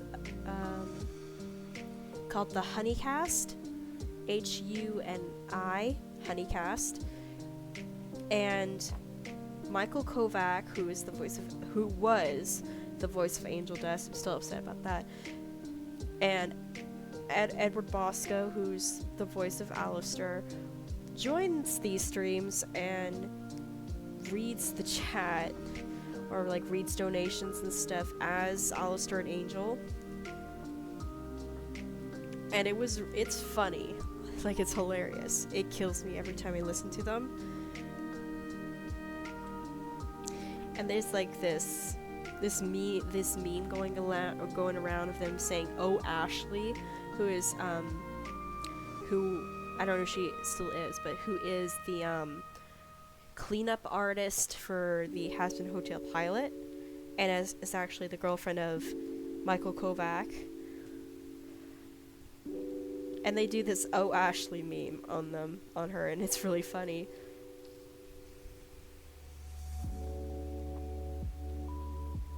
I love the Vampire Queen. I also love the Radio Demon. But it's really close, but I gotta give it to Alistair.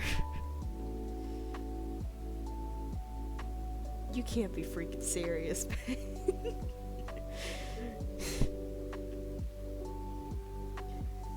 Well, I love Donatello.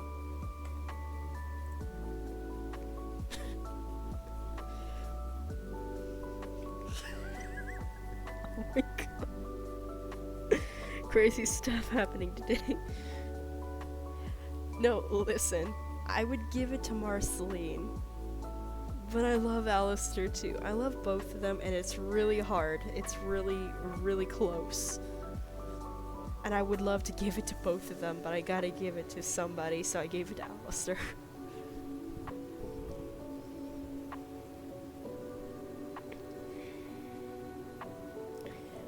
And I gotta give it to Donatello. Donatello is like one of my favorite turtles. But I also love Raph. Now don't get me wrong, I don't prefer either one of these over the other. I love all four of them. But Raphael, if we're talking about like the 2003 version of them, the funniest scene that I love that Raph did was someone was asking him, "These sides are really cool. Why don't you tell me who gave them to you?" And he said, "Your mama." Okay, take your time. Yeah, Raph said your mama, so I gotta give him above Leo just for that line alone.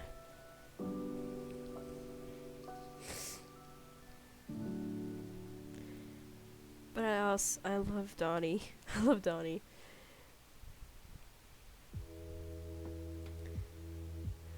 Alright, I actually gotta get me some more water. So I'm gonna be back.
I'm back.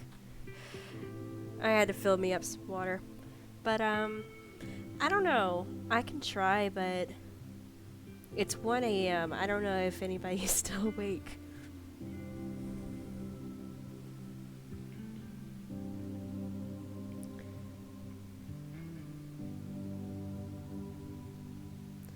I don't know. People might be sleeping.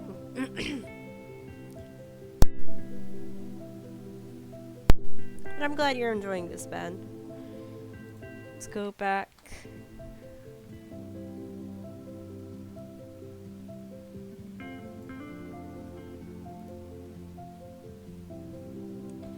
I put Donnie above Raph.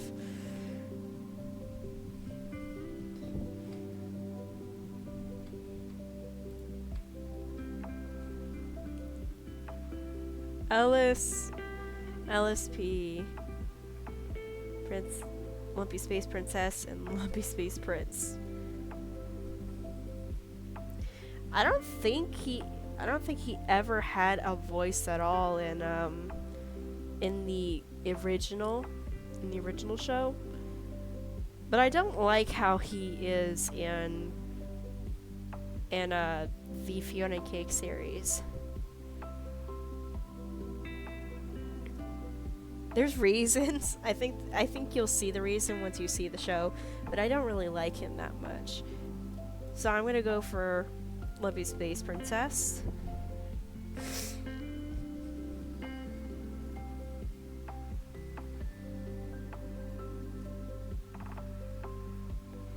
He had the whole episode with his parents.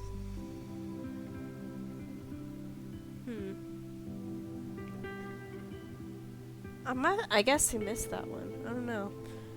I don't remember.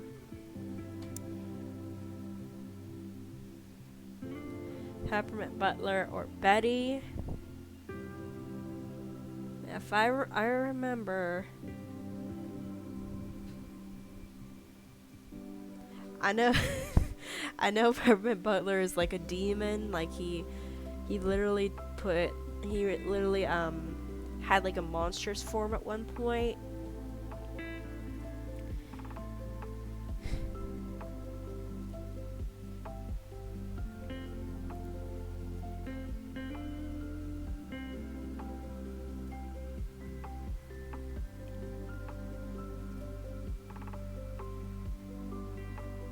Oh, this episode.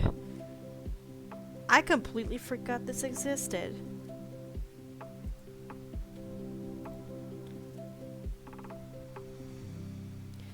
I don't know. I probably would still trump it over. I would still probably trump Lumpy Space Princess over him. Because I don't know. I guess it's just the way he acts. I just don't like him that much.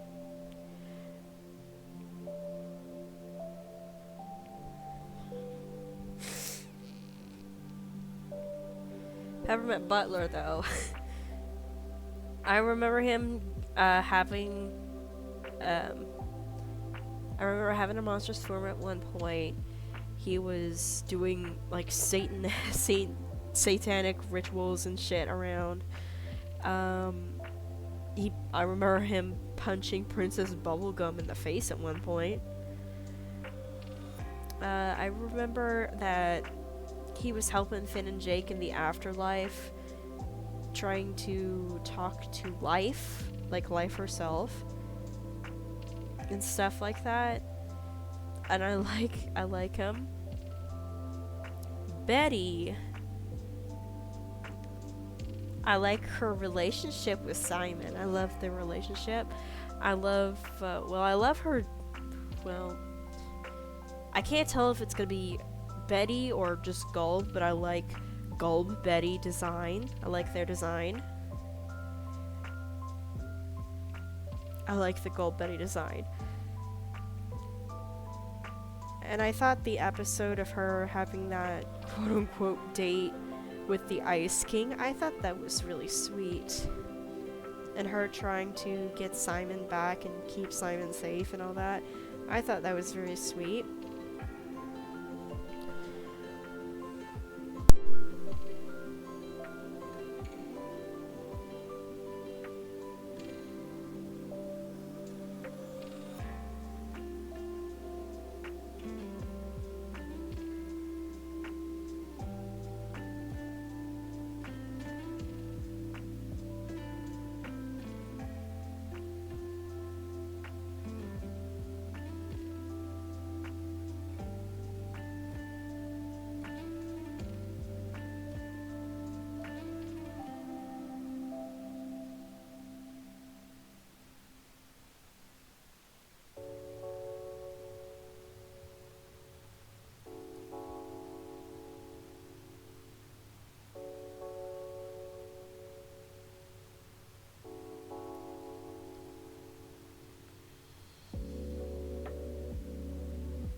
Sorry, brother walked in again.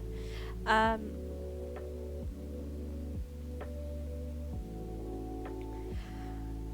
I'll go for Betty.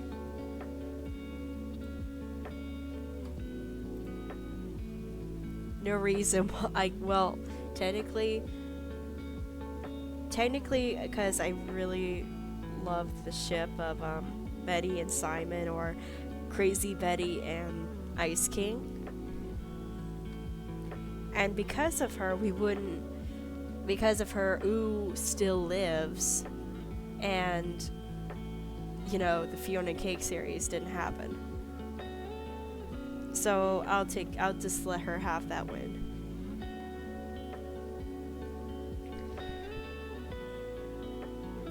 I like LSP.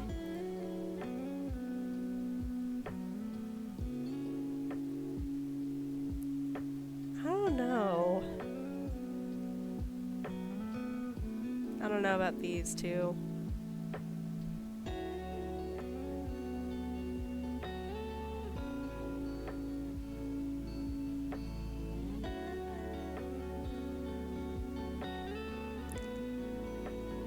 You really love to see me struggle. You freaking... Alright.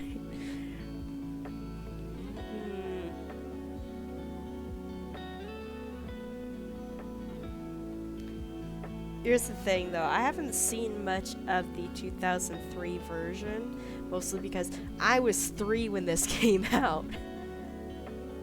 So, I don't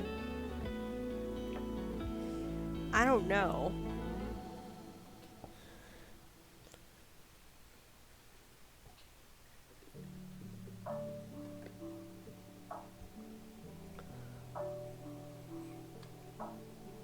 I was like 2 or 3 when this came out, so I don't know.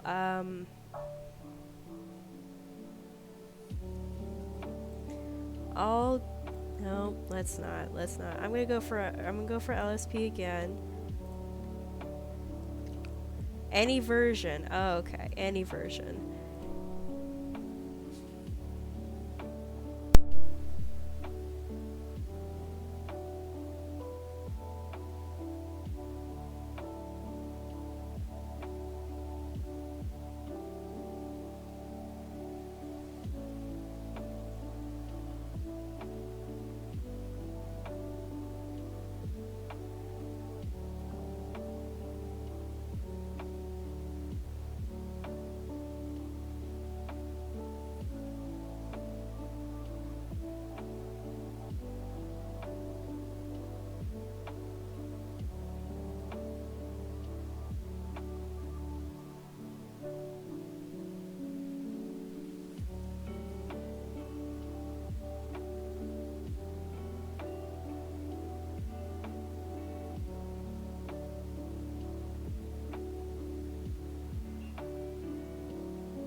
I'm back, finally. I am so sorry. But I'm back.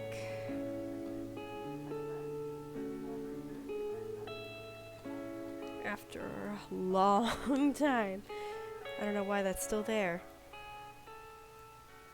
I'm gonna put that there. There we go. I thought about it. I thought about it for a little bit, but I'm gonna go for Nani. It was good. I had to help. I had to help Mom with something before she went to bed. And I had to check and see. I had to check and see if my brother was still awake because he hadn't bothered me in a little while. One of them, not the one that keeps coming in here, but one of them hasn't bothered me in a little bit. So I had to check if he was all right. He's sleeping.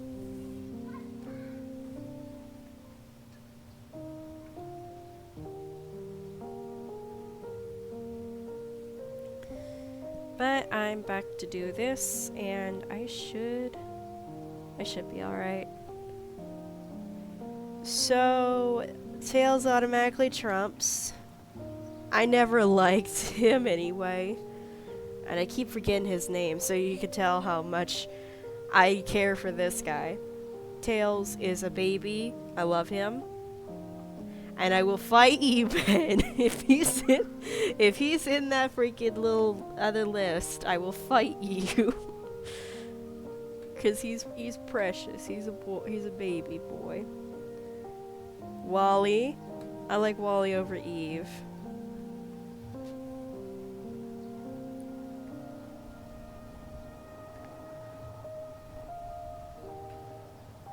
Ben, don't do this to me. I enjoyed the Wall-E movie. I liked the message, and I liked the visuals and Wall-E as a character. I even loved the songs that was in the movie. But Tails is also a very iconic character, and lately he's been getting some major character development and everything. And he is like the best, like way bigger than Wall-E. So I have to give him to Wall-E. Okay.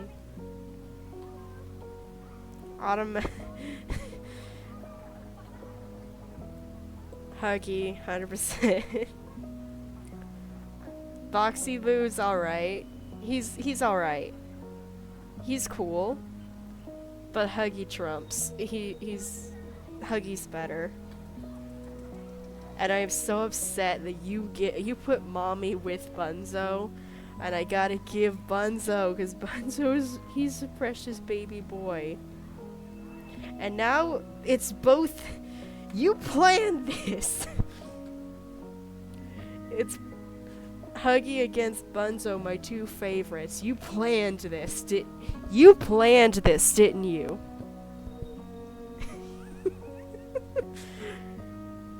You freaking mean. This is the cruelest thing you've ever did to me.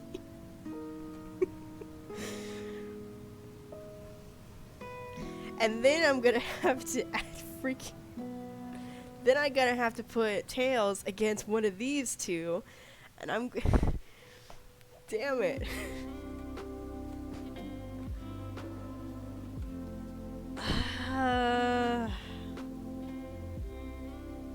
I know.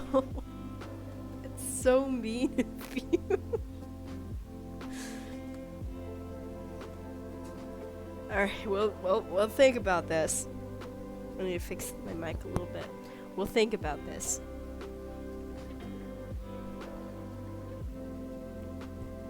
No, I can't think about this. I can't. They're both so good.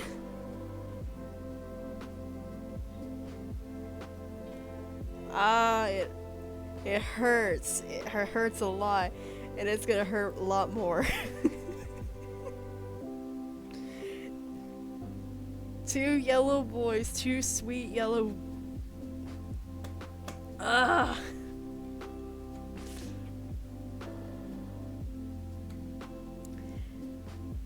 The worst part, we all know that it's gonna trump Donnie, and then it's gonna go after Alistair, and I was like, no. I love.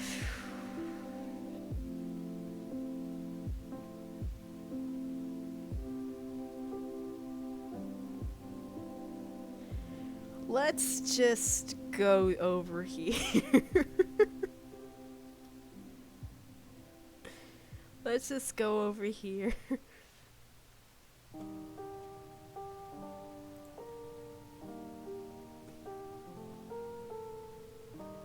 I'm not even halfway through. You're right. Hmm.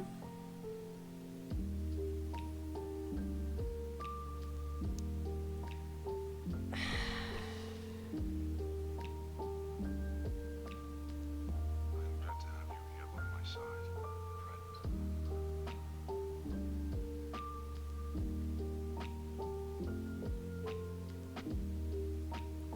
And it's been a while since I've seen any of these. Yeah. It'd be hours of content. It's been a while since I've seen any of these.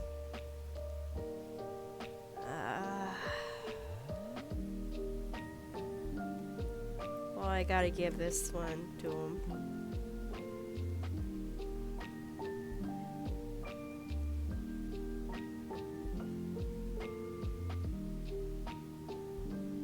I actually, hold on. Which one was this? It was the first movie, wasn't it? Tells you how much I remember any of these characters. I'm not good at for faces. I'm not good at recognizing faces.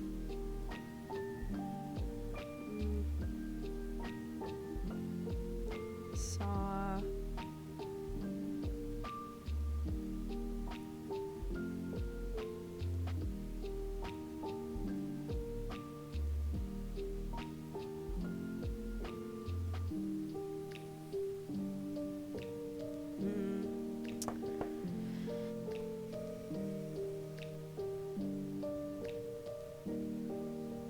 I'm gonna tell you though,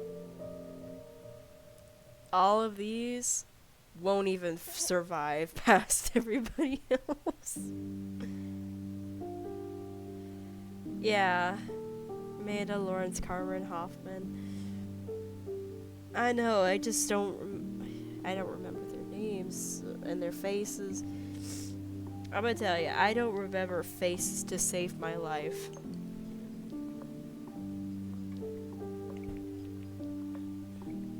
Like my mom asked, do you remember this actor? And I don't recognize them at all. Even though I've seen them, like if I've seen them in a movie the day prior, I won't remember them at all. It's so sad. The Last of Us, well, actually, I don't think I've seen the show. If I remember, but that's the games.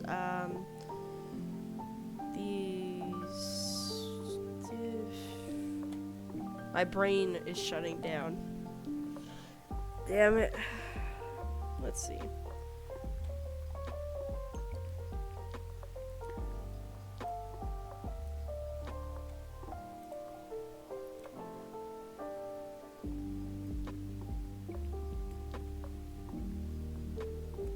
I know I don't remember much of what Bella's dad. I remember mentioning Last of Us, but I don't remember if I mentioned it in the games or the shows, is what I was saying. But I remember Bella's dad got left in the dark the entire time until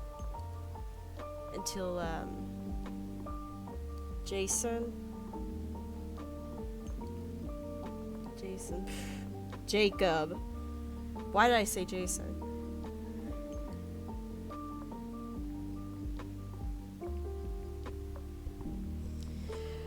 Until Jacob became a werewolf right in front of him, but he always stayed out of the dark And I thought that was wasted potential, that he could be like a good ally for the vampires or something. But you know, that's not how the freaking movie worked.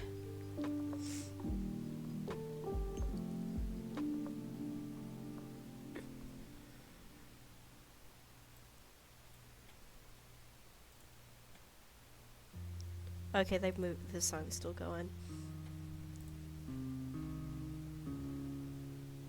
Jigsaw, of course, goes above.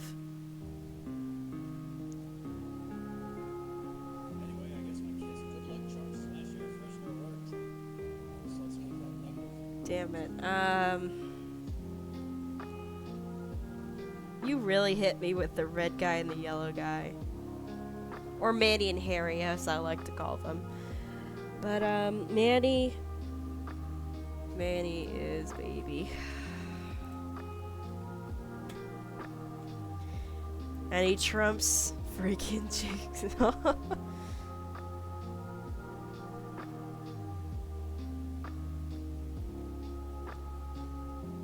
Now we got that out of the way because I don't want to deal with this.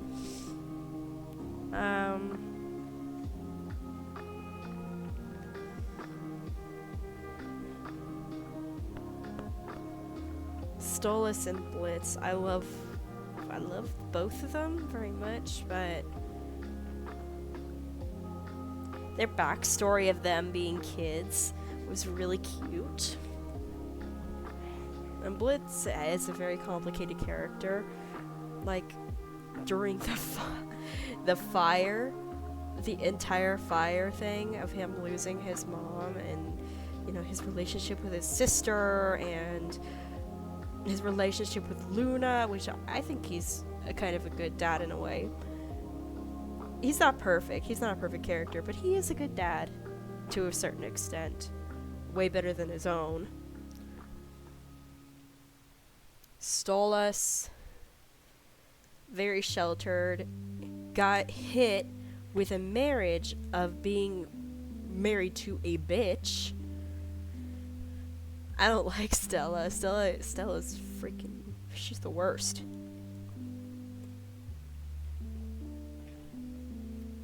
And the whole joke of him saying stuff to Blitz on the phone and it's all censored, which that was hilarious. I loved that scene. It was so funny. I love how exaggerated Blitz is when he's, you know, complaining to Moxie or whatever in season 1. I'll have to go for Blitz because he's hilarious. And hilarity actually goes above Stolas a little bit, even though Stolas is like a giant badass when he wants to be. Especially when they were...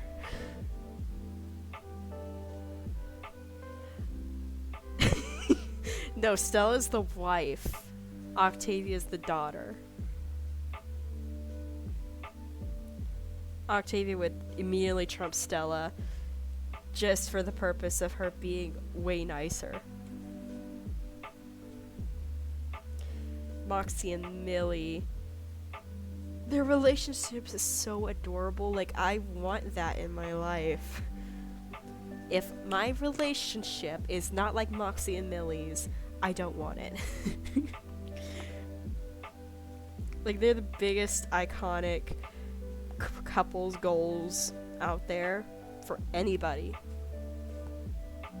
Moxie, he has like he was so adorable when his backstory was shown. He was such a sweet little boy, and I felt so bad that his mom had to get killed by his own dad.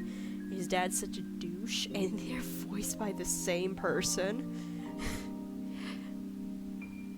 I don't like his dad. His dad is such an ass. Millie, I think it's like the equivalent of her having great parents, like no tragic backstory, and everybody doesn't like Millie just for the purpose of her not having much of quote unquote character development, but I think she has enough character development to be okay. I think she's alright. I don't think she's like the most quote unquote the most boring character of all of Helva Boss. I think she's okay. She's also a badass. I want to be her. But I have to go for Moxie, mostly because I relate. I know, but every time I look on the internet and I see like people talking about Millie on YouTube, they always say that she is not developed enough or something. Like she's always there.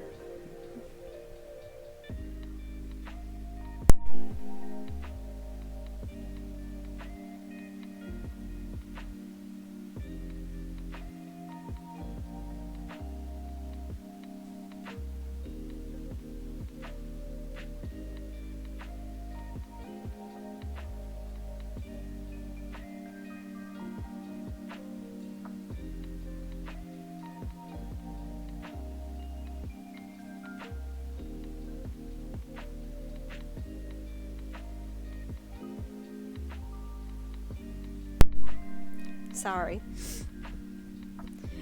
But yeah, they always mention her as like not developed enough, or like if she's there, Moxie's with her, and she's like nobody if Moxie ain't there. Like he's like the wearing quote unquote the pants of the relationship or something like that, even though it's the complete opposite. But I don't know, people just don't like Millie as much for some reason, and I think she's okay. I like Millie, and I like Moxie over Blitz.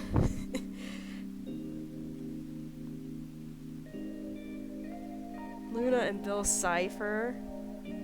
Oh no. I like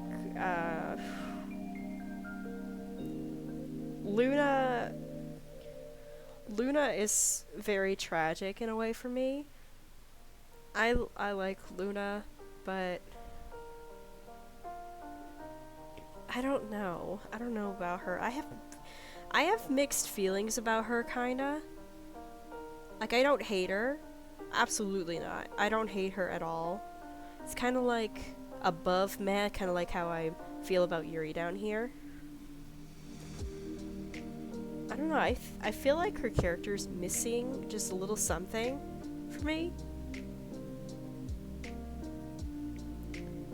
She has the tragic story of her being like one of those kids in the system that just don't. The Care Bears accepted their fate. It's okay. Hi, Gare.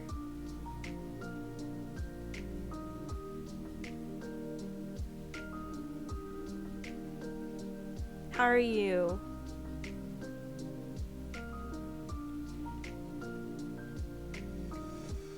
I hope you're doing well.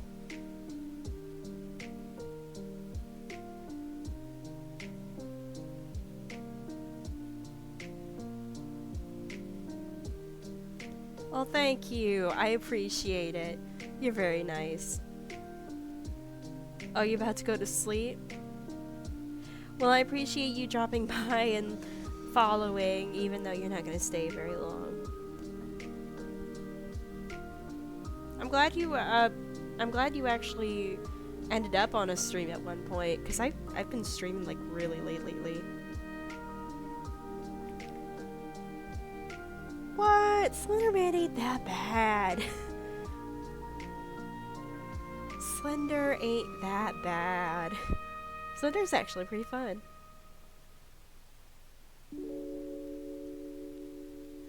I will look forever if I go to bed. That's okay. You don't have to stay.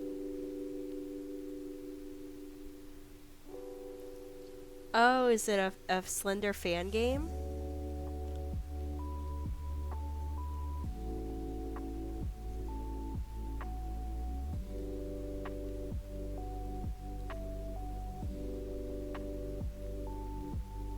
Reach level 3.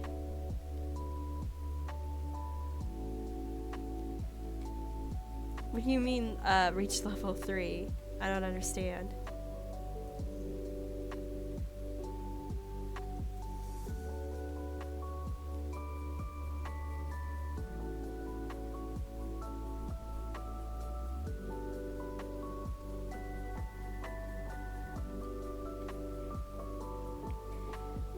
But I'm really glad you showed up, Gare Bear.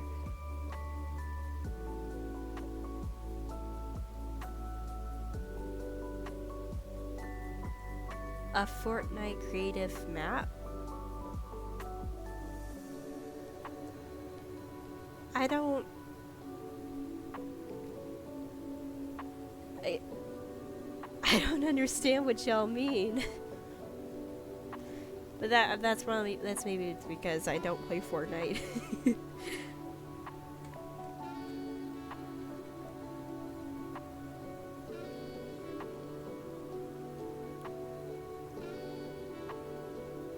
Oh, that's good. I thought I was the only one in the entire Discord that never played Fortnite.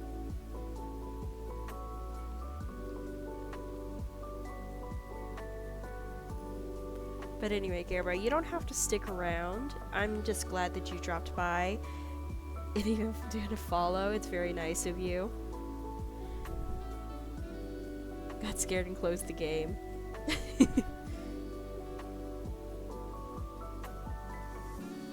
Oh, Slender the Arrival.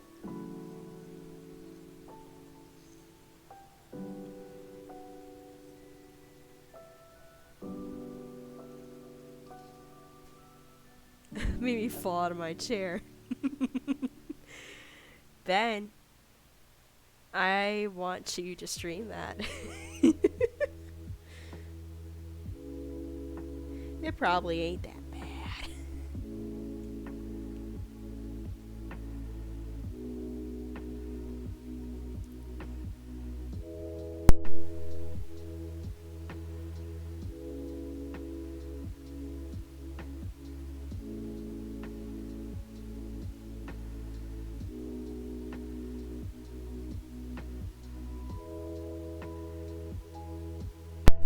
Thank you again for dropping by though, Gare Bear. I hope you sleep okay.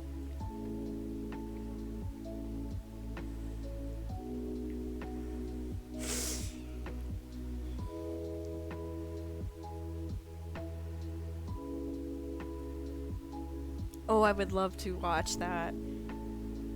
I don't think I ever joined one of your streams, actually.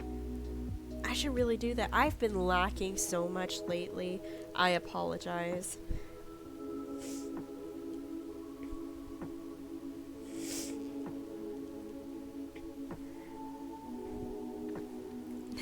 Next time. Sorry if you hear stuff like I'm a little sick right now. They see you follow me. Yeah, I do. I do follow you.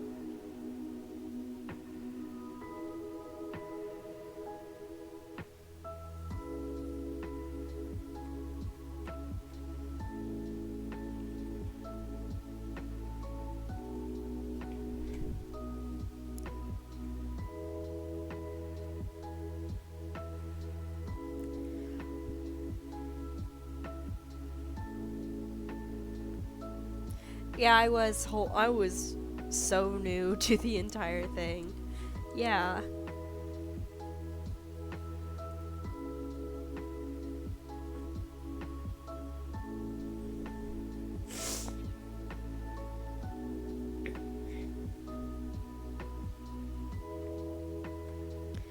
Oh, I mentioned I don't remember if he was even there, but when Bambi was streaming the Blair Witch game, I mentioned that I might do like smash or pass or some tier lists or bracket fights and stuff like that because I thought that would be fun, and it would lead me to be getting stuck in hard decisions and saying a lot of backstory stuff funny things, hilarity ensues, etc. And Ben, I asked Ben if he could make me a few lists, and he did, and I'm doing one of them right now.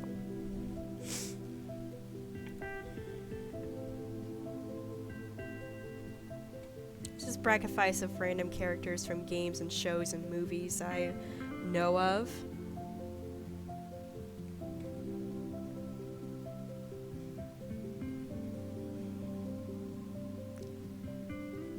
It's kind of boring, I guess, with the song playing, though. Next time I'm gonna have to find something more uplifting.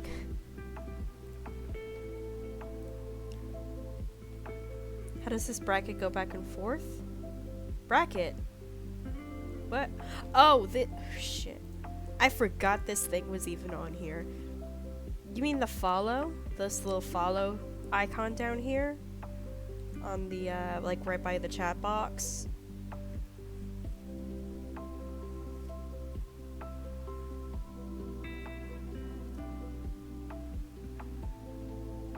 How does it go to the next stage?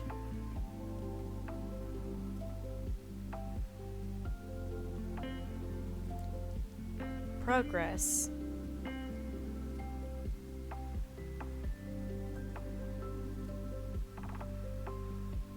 You mean like here?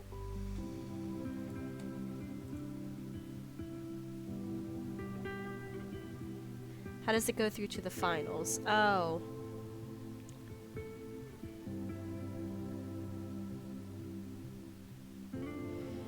I mean, I just go all the way down until I go to right here, I guess.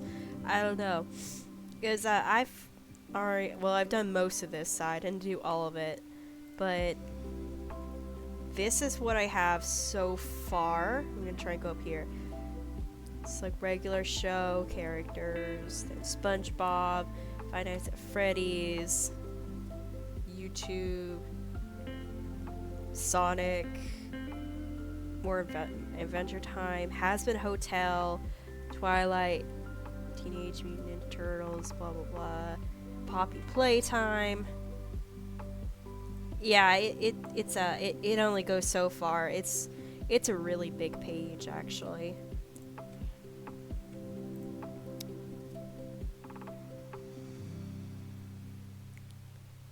Yeah, it gets hard. At first, like, I defend myself trying to see which one I like more and which I don't like. I even did like a huge backstory in a couple of these. Yeah. Yeah, I'm sorry. I guess it's going over my head.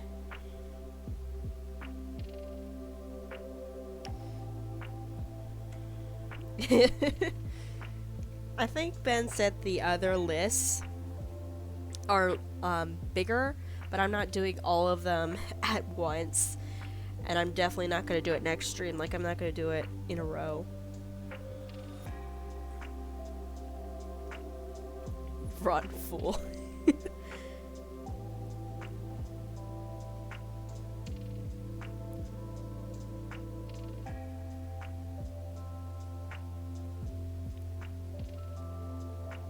I don't even remember what I was saying before Gare Bear showed up.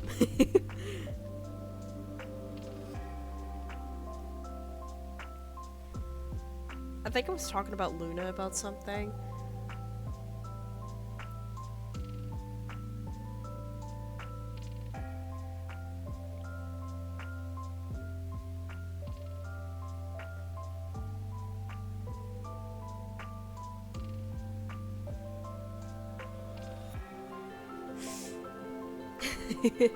Yeah, it's sort of close to that.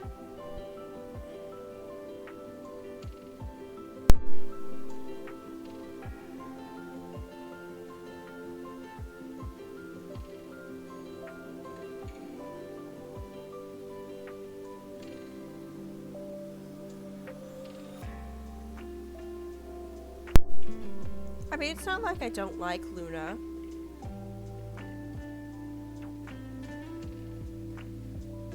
Sorry, Garrett. No, it's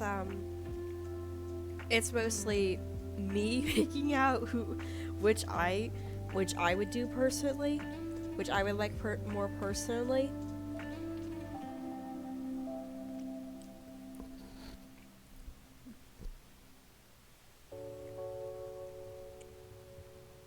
That'd be very nice of you, Ben. You could try, yeah. You can try them out, Gary, if you want. But it's not like I don't like Luna. I like her backstory.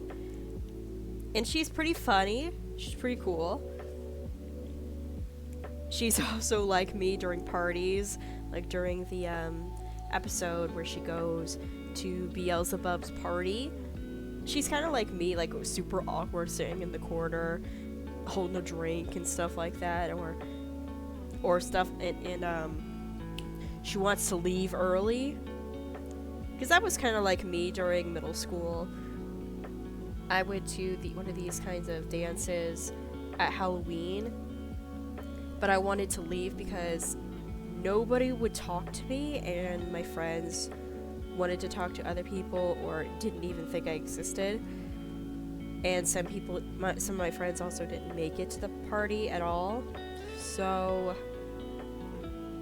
I had to go leave those dances pretty early. So I can understand Luna during those kinds of situations. I don't understand why she would kick Blitz in the crotch when he was trying to hug her during that same episode when her backstory was shown.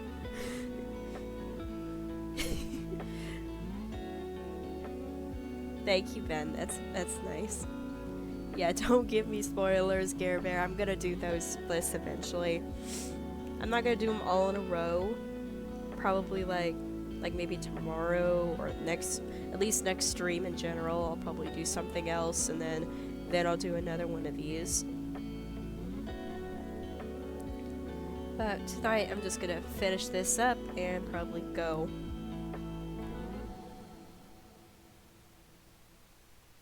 Oh, that's nice.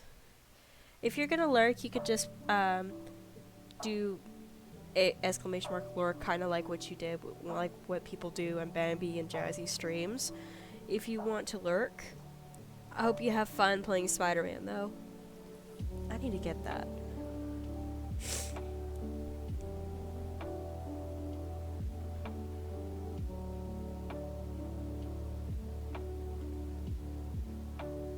I don't think I have a command for that one just yet.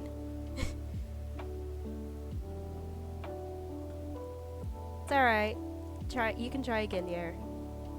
There we go. Don't mind their absence. Hope you have fun playing Marvel. Thank you. I put little in there because I thought that voodoo dolls are like very tiny. I thought it'd be cute.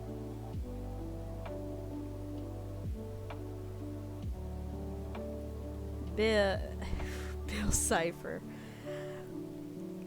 Weird Mageddon was the best.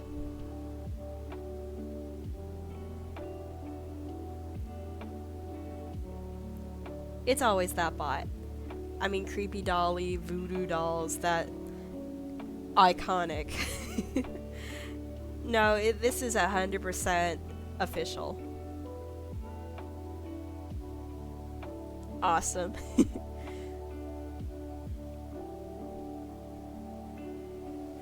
I mean, the the box, I forgot the names.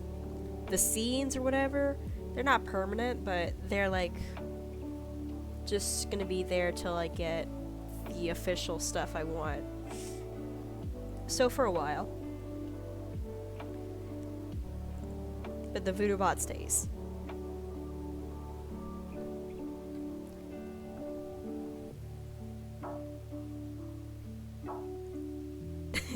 That's fair. I mean, I kind of did that a couple times.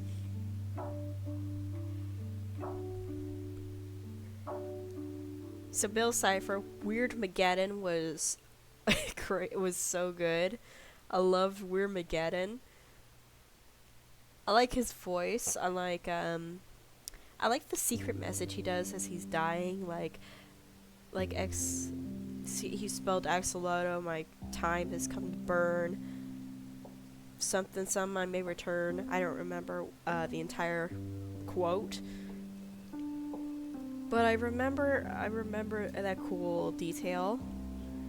And then like the 10-year anniversary, he does the singing. Well, the voice actor who did Bill and everybody else sing "We'll Meet Again." That's nice. Yeah, that's what I mentioned about him saying that spelling axolotl, then say "My time has come to burn." That was the backwards scene.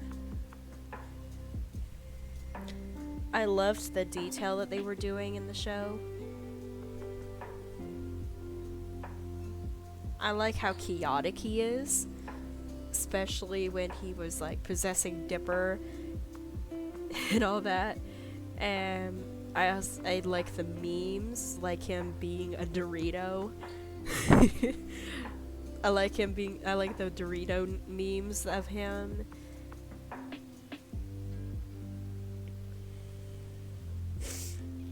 But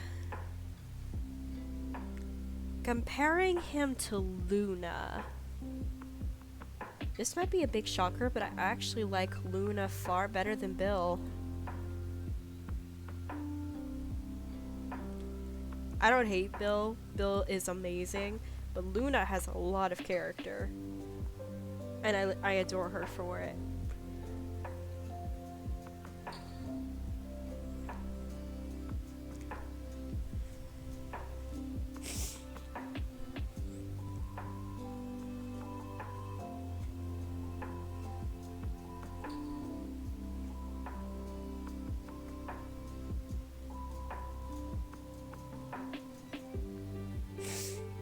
Give that a sec, I'm waiting for it to load.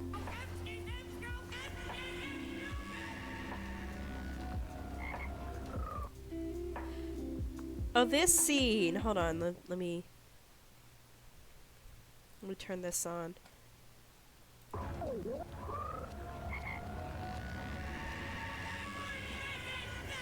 message! Backwards message! Backwards message! Backwards message! Backwards message! Both Dipper and Mabel. I have not heard of that one.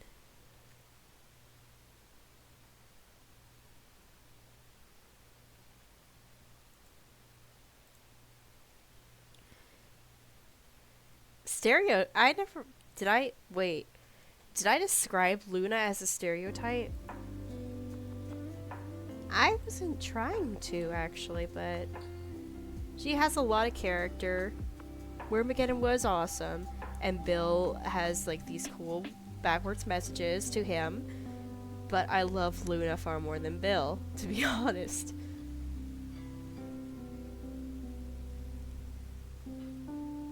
I really have no idea why, but I do enjoy Luna far more.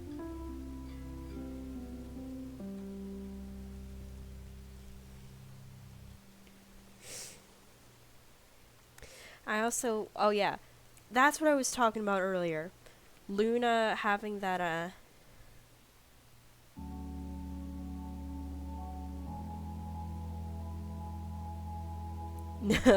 well, technically it was the longest choice because we were talking to Care Bear for a little while, but that's fine.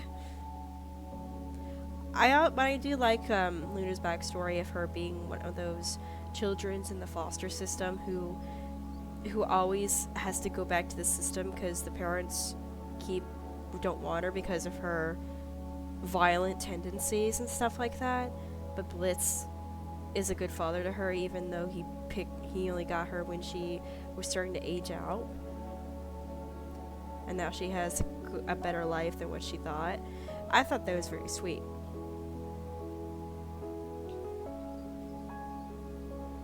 Wanda and Cosmo,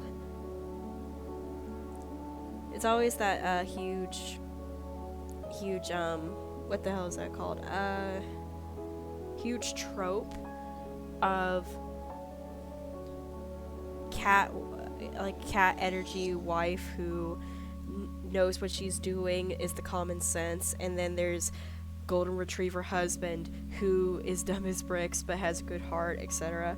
Can I just say, they did these two so dirty in Fairly Odder. They did these two so dirty.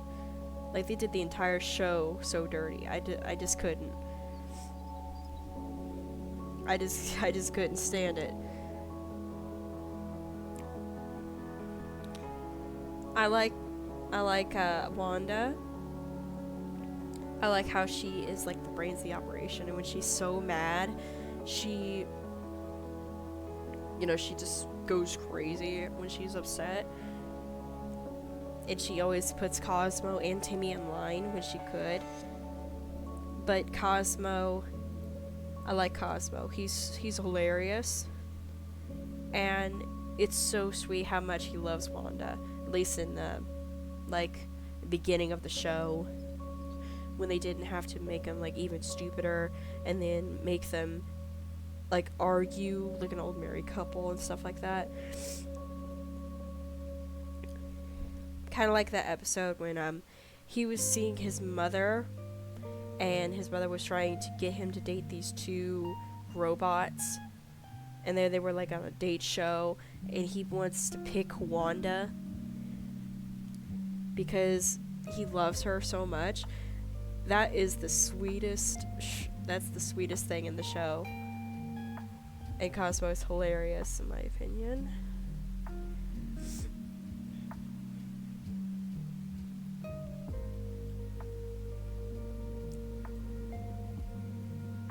My inner child wants me to put Cosmo above Luna. But I gotta put Luna there.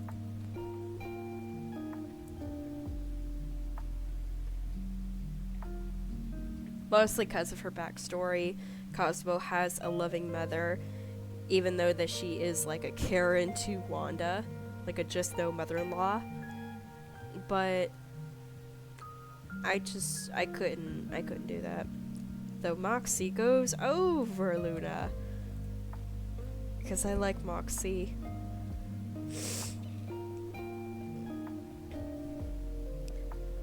Especially that sequence when they were tripping.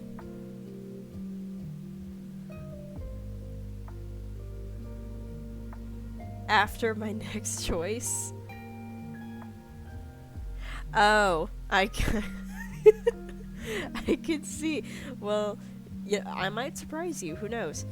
But Moxie's that scene that when Moxie and Blitz were like tripping over truth gas or whatever, and he had that huge musical number with the very, very Disney like art style.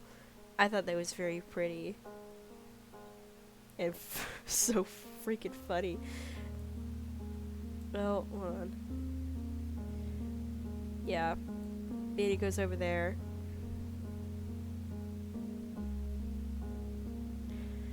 Mandy goes there.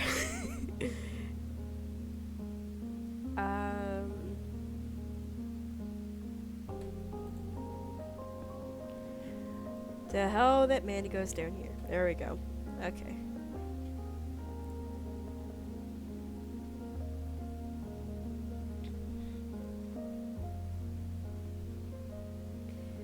Okay, here's my okay, hold on. Let me get some water.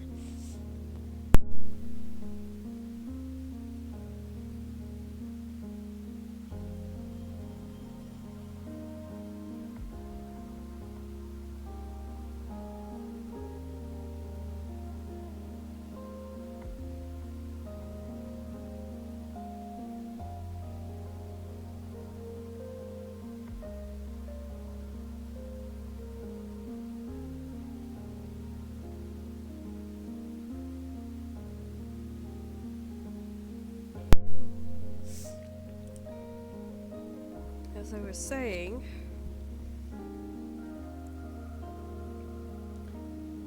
Sayori Sayori is like a really cool friend. She's very sweet. She is kind of really relatable to me. Yuri is also relatable, but hold on. I am as much as foodie as she is. Like that freaking poem that she made when she put "I want breakfast" at the very end of it. That'd be something I would probably write at one point in my life. I thought that was really good.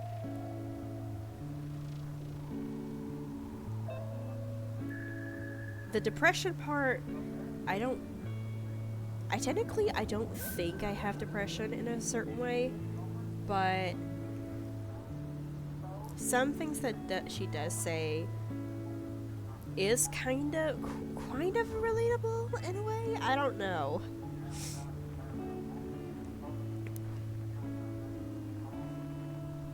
Not the point where I don't want to get out of bed or why sleep, why eat, etc. I don't think that way. I kind of think like I want my friends to be happy no matter what, even if it hurts, kinda. I think that's kind of close enough to describe it.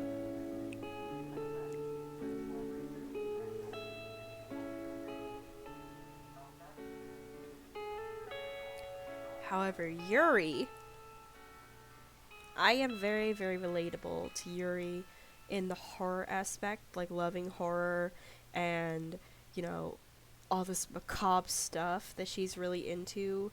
Painting, because, you know, you paint a banner with her at one point. And, you know, knives, I actually own a couple swords. Yes, I own swords. I own like 2 of them. 2 swords. I own swords. I do not cut myself, I swear. Not on purpose. On accident, of course, because I'm super accident prone in real life. But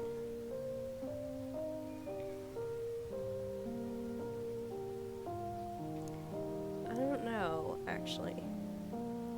Yes, I own swords. I own a classic samurai sword. I actually own a lot of stuff, actually, like a samurai sword. I own wooden nunchucks that I got from my grandpa.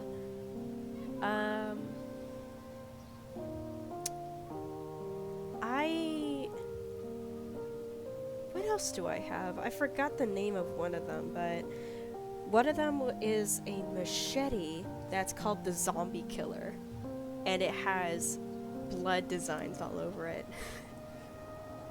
That's my pride and joy.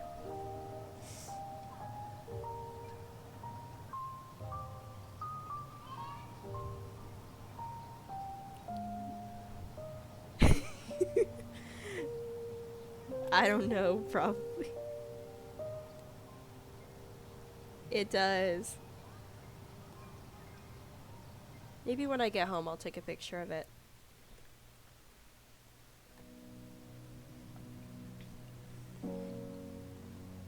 So I am actually really, really relatable with both of these two. And I don't hate Yuri. It's just the thing is that she does in Act 2 just shut down all of my affection towards her. But then again, it slowly reduces that because most of that is not really her fault. That was mostly Monica. The cutting bit is actually what she always does, even before Act 1. Yeah, it is not her fault. So, because it's not her fault, and because I am related to her far more than Sayori, I'll give this one to her.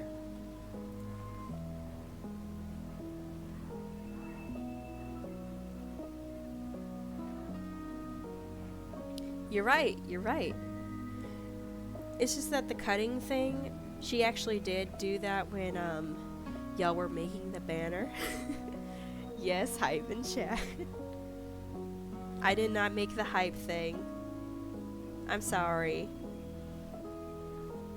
I'm still working on the commands. I only did like the basics so far. Although I'll tell you though, if I do the chat stuff, I'm gonna be really creative with these.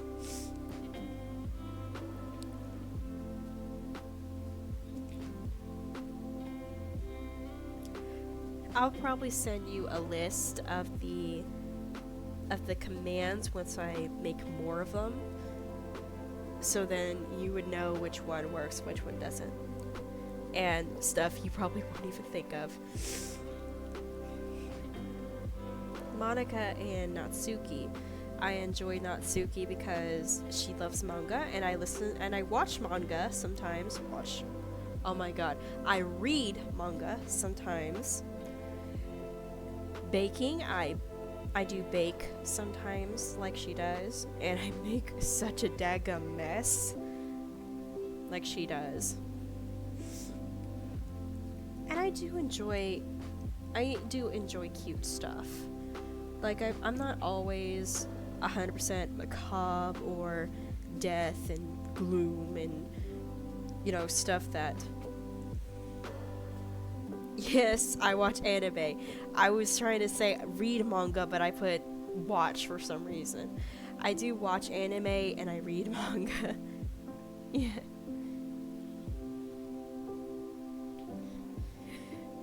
But I'm not always doom and gloom. I do enjoy really adorable stuff. Like, I consider myself a pastel goth, which is like, you know, gothic, but with super colorful schemes than darkness and all that. So I am relatable to Natsuki. Monica is kind of like a yandere, like far more than Yuri, because, you know, she drove everyone to lengths to kill themselves, and then she just has you all to herself, etc.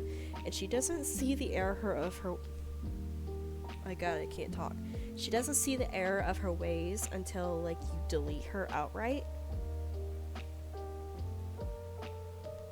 Though I will give her just a little bit of credit, she doesn't really truly delete them. She, like, put them in a separate folder or something, and then brought the entire game back as soon as she realized that you want them back. But I don't know. I think if Monica was an actual dating option, then maybe I would enjoy her character just a little bit. But this is only because I'm going after the free base game and not the Doki Doki Plus, because I have not seen any of it. But they have some, like, backstories and stuff for every character and their relationships. But I'm gonna put Natsuki above Monica.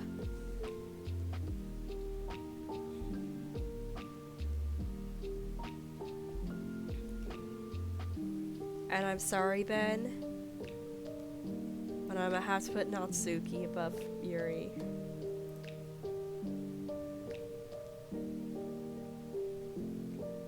But I did give Yuri the luxury of going above Sayori, so she's not at the very end of the stick.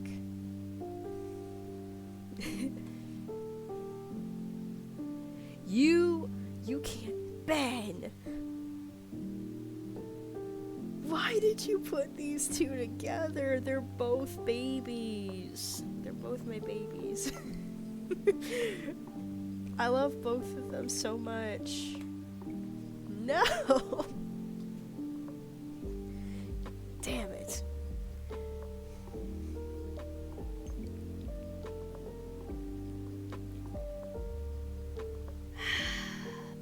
This hurts. I gotta put Lancer here because this hurts. Jevil is hard, He's precious though, and I love clowns and mimes and gestures, but Lancer, I can't put him up there. I can't put Jevil above him. I just couldn't.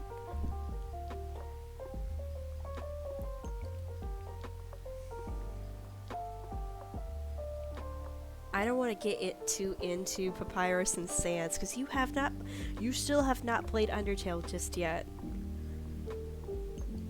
So I'm not gonna say why, but I'm gonna put Sans above Papyrus, and we're just gonna leave it at that.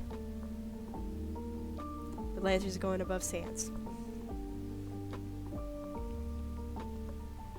And he's going above Natsuki too. Alright.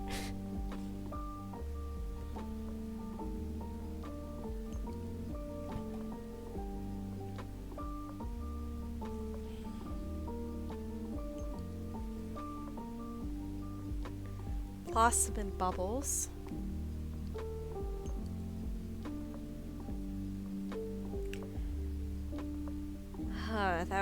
That one's hard because Blossom Blossom is like the professional one out of the three, in my opinion, and she's like one of those characters that when they get so angry, they are just silent and will punch a bitch no matter what. Like every time she throws a fist, it always hits, and she doesn't talk, she doesn't do anything, she just does what she could do. I love the aesthetic though. I'm a huge fan of pink. And the episodes that when she stars in them, it's always like about her hair and about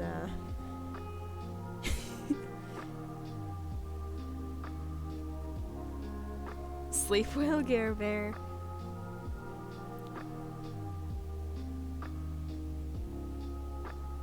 Good night.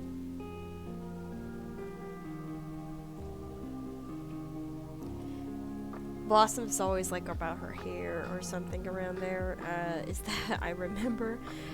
Bubbles, I relate to Bubbles a lot. I love that eventually in the show she learns how to talk to animals. I thought that was a really nice touch. And the episode that she started that I personally loved was the episode of Color when Mr. Mime showed up and the world eventually gets devoid of all color. And it stars the entire song of love makes the world go round or something like that. That was my favorite episode about Bubbles, and I couldn't do that without her. Buttercup and Undyne. You know, I hate to say this, but when I was little, I thought Buttercup was a boy in the beginning. Until they mentioned it, until she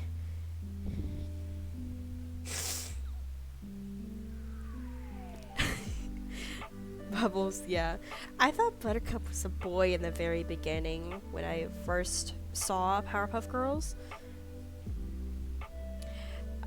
Mostly because, I don't know, I think it's just because her mannerisms. I didn't know what a tomboy was at the time. And I know that Buttercup is depicted as one, but I didn't know what it was. But when they called her, a her, I was like, oh, that's a girl, okay. And then eventually I found out what a tomboy was, and it made so much more sense to me. I was very stupid, okay? I was incredibly dumb. But Undyne, you also have not seen the entire game. So I don't even think you know who Undyne is. But Undyne has to go above Buttercup. And she also has to go above Bubbles. I'm not gonna explain why, but she's going above them. You really, really love doing this to me. My 2 favorite movies of all time. And you're trying.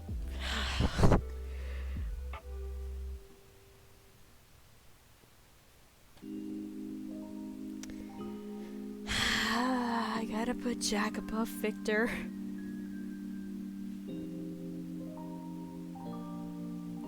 A little bit evil. Yeah, a little bit evil. I mean, it's already evil that you made me. Hold on, I gotta go all the way down here. That you made me pick these 2, and then these 2, and I'm gonna get my freaking revenge on you eventually. Alright. Give me a second. I'll be right back.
Alright. I'm back again. The dog needed to go out, so I had to get her out. Yeah, I had to put Jack above Victor.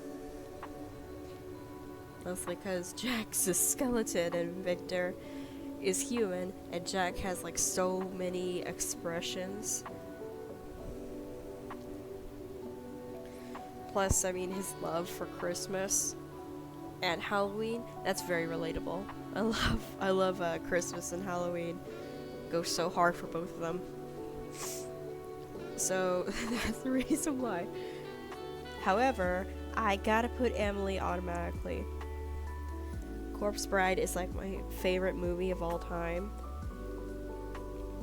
If I have to put it in a tier list, which I'm most likely thinking that you did put it there, Corpse Bride is S tier, above Night Before Christmas. Night Before Christmas is also S tier, but Corpse Bride is above Night Before Christmas on the S tier. And I love between Sally and Emily's designs, I love Emily's the most. And the Corpse Bride's, Emily's mainly Emily's story is so bittersweet. It's so kind of relatable because I want a true love. I want to be married like she did, and you know, the symbolism of her being set free as butterflies is so sweet. Which is why I'm putting her above Jack.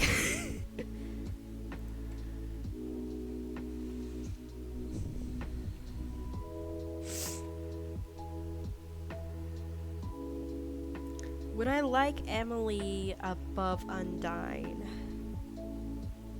Not really. I love Emily.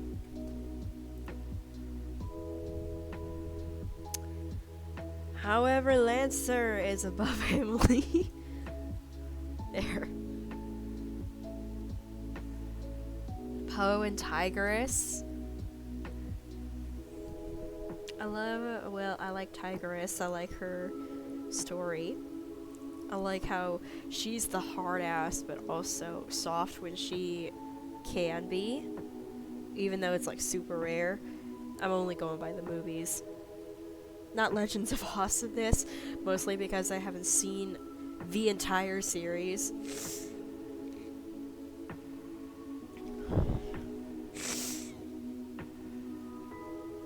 And I like how she still kicks Poe's butt even if he is the Dragon Warrior.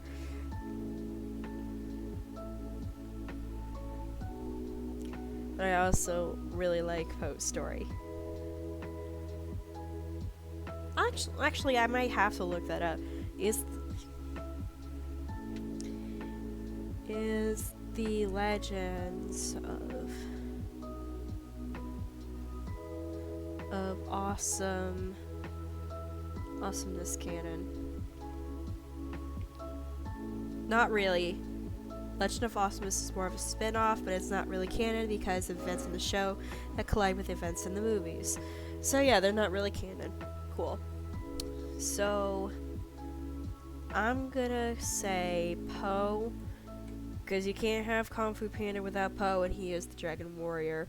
And the way he like learns the big lesson of the movies, like the chi and inner peace, I thought those freaking scenes were really cool. Viper goes above Mantis immediately because I love snakes.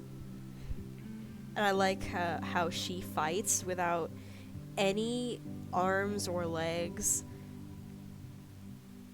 It's so cute. It's so cute. But Poe's still going above her.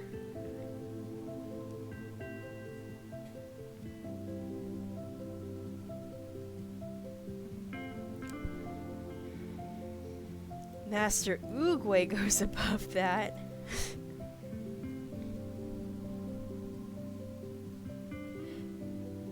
Cause Crane, I like Crane. He's funny. But Master Oogway, I think. I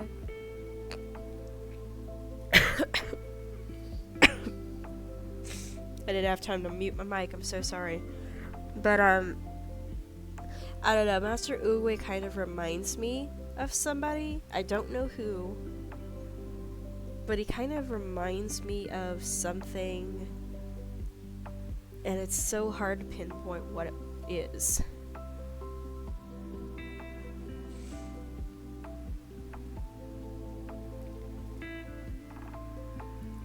And I like that he is not always serious.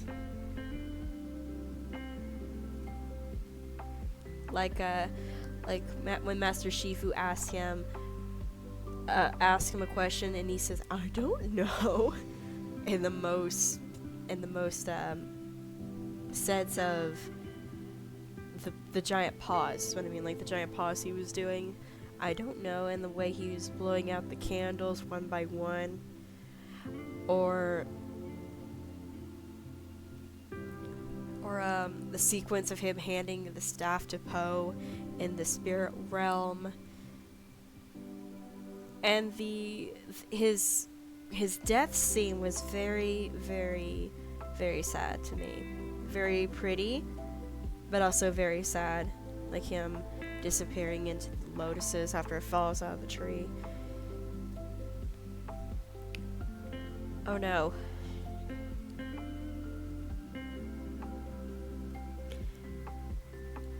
I'm sorry, Ben. I can't break it to you.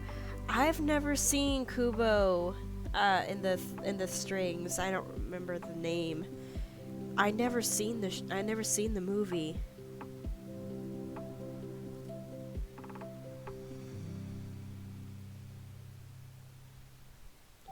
Kubo and the Two Strings. Yeah, I never seen this movie.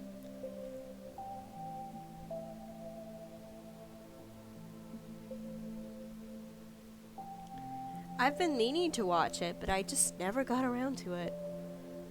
So I'm gonna have to guess. I'm assuming this is the main person, the main character. But I'm gonna put Oogway above them.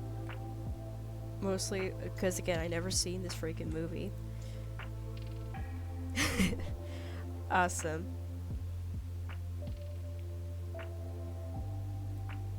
I gotta put Poe above Oogway. The two Fionas.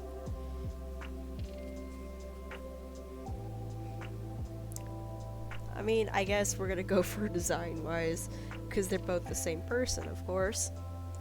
I'll go for Ogre Fiona because I don't know. I think it's just because she's it's recognizable.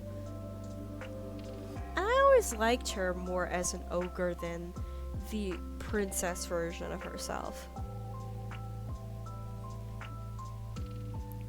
I don't know why. I just enjoyed the ogre version a whole lot more. Donkey and Shrek. That's a hard one.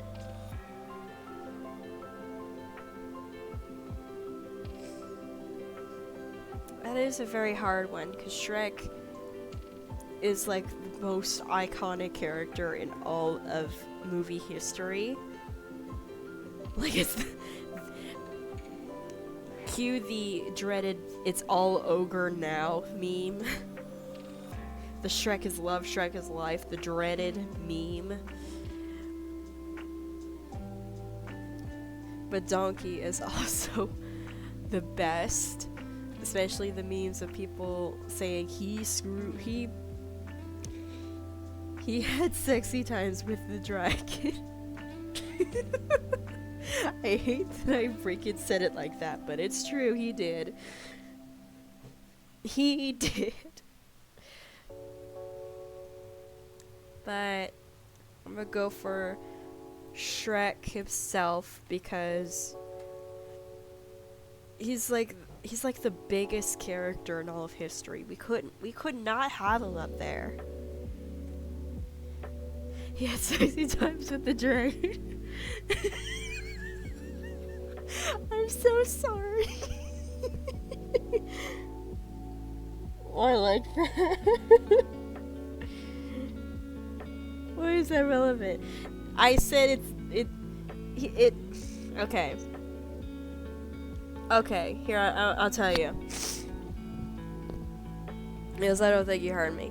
There's this giant meme that's going around about D&D, okay? About I think it's a bard. I think it's a bard who always goes to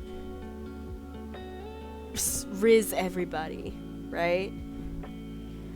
Especially the dragon of the freaking game.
Okay, so I have BRB again, but I'm gonna finish what I was saying before I run off. But yeah, the bard rolling to seduce the dragon and anybody in the game. There is this meme that's going around with the bard, you know, rolling to seduce dragons and stuff, and failing, and said, "Damn, why can't I do that?" And then it cuts to Donkey out of nowhere saying, "Let me handle this," and then he goes. And there's other stuff that's similar to that, and I thought it was hilarious. But that's what I was talking about. Like, you can look it up on TikTok, and people have different variations, but it's hilarious. But that's what I was talking about. I don't know why I said sexy times, but but I can't take that back now. Alright. I am gonna BRB, and hopefully this is the last time I BRB'd. So Just give me another few minutes. I'm sorry.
Okay.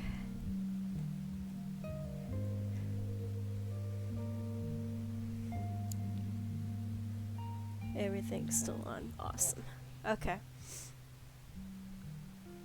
Mr. and Mrs. Incredible. And move a chair real quick. Mr. and Mrs. Incredible.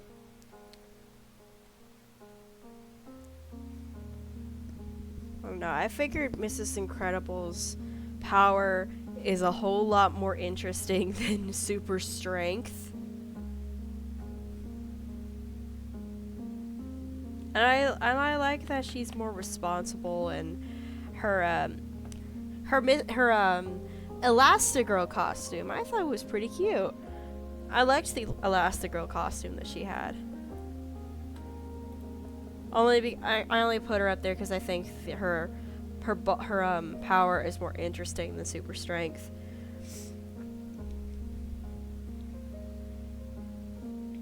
Woody and Buzz.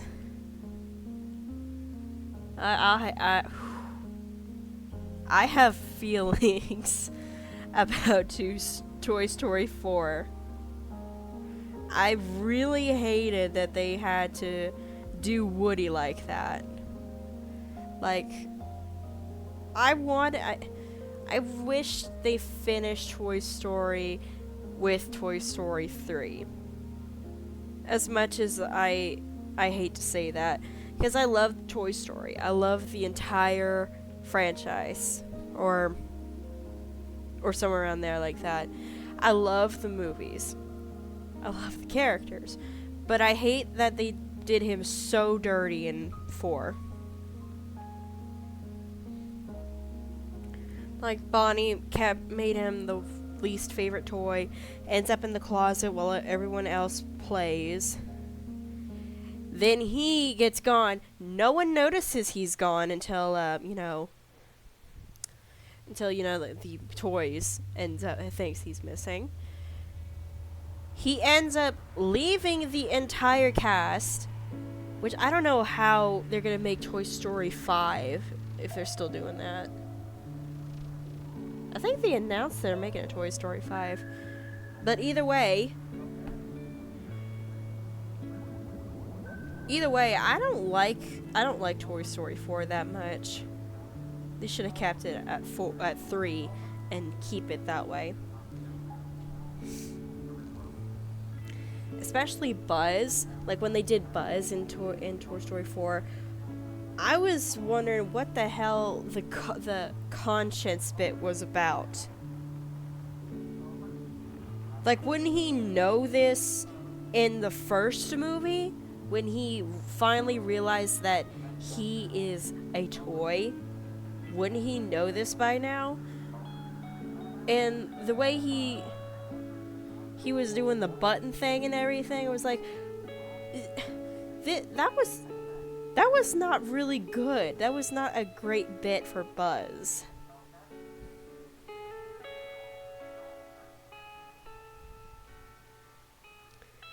I just want to get that rant out of the way. I don't like Toy Story 4. But Buzz and Woody as characters, I like I don't know. I like Buzz. I like Buzz. But Woody, I just can't bring myself to put Buzz above him. I love Woody. And I love Toy Story above The Incredibles. However, Shrek and Toy Story, that's a hard one to think about.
Yeah, it is hard.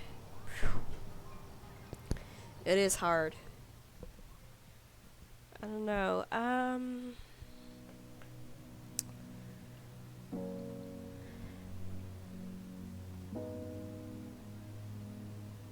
This hurts, but I love Toy Story a lot. I'm gonna put Toy Story. Even though that 4 was the one that broke the camel's back for me, I still love Toy Story. The Shrek movies, like 1, 2, 3, and 4, and eventually 5. I think they're gonna make a 5th one. I don't remember if they did say that. But I enjoy the Shrek movies. I don't really have much of a complaint on any of them. But I love Toy Story. And Toy Story is going above Kung Fu Panda, actually. 3 was an L for you. I didn't really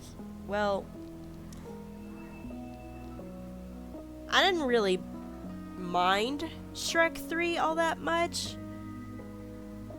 I didn't really mind it, I don't think.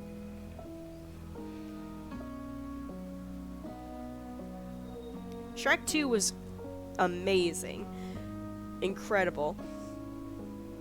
Shrek 1, iconic, of course. Shrek 4 I thought had like a really, really creative story to it. Like a what if universe of if Shrek didn't meet Fiona or met Donkey or hell didn't even save Fiona at all.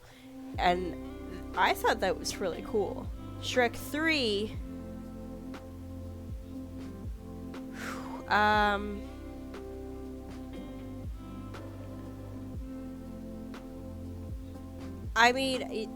okay, in the beginning of Shrek 3, I was like, okay, Shrek is married to Fiona. He is getting used to the royal life, which is expected. Father's sick and is dying. Dies. Then he technically has to become king because Fiona is technically the next line for the throne. And then they mentioned, well, Arthur. Which I was really confused about in the very beginning. And I kinda still am now. Like, isn't the king's heir supposed to get the crown? So Fiona automatically will keep that crown no matter what, is what I think it was supposed to go. The rest of it, I didn't really mind all that much.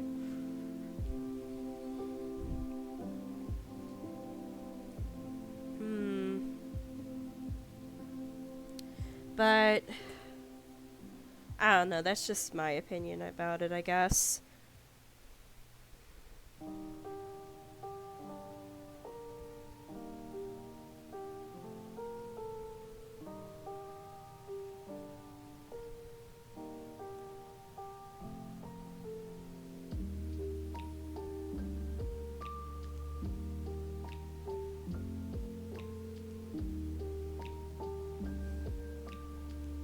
I'm glad to have you here by my side,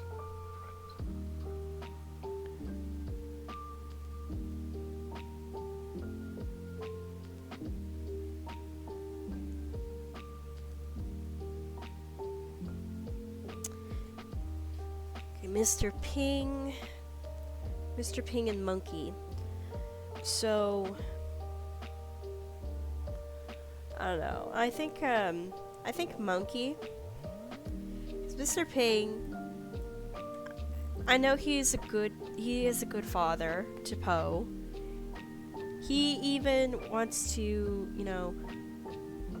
be with Poe when Kung Fu Panda 3 came out.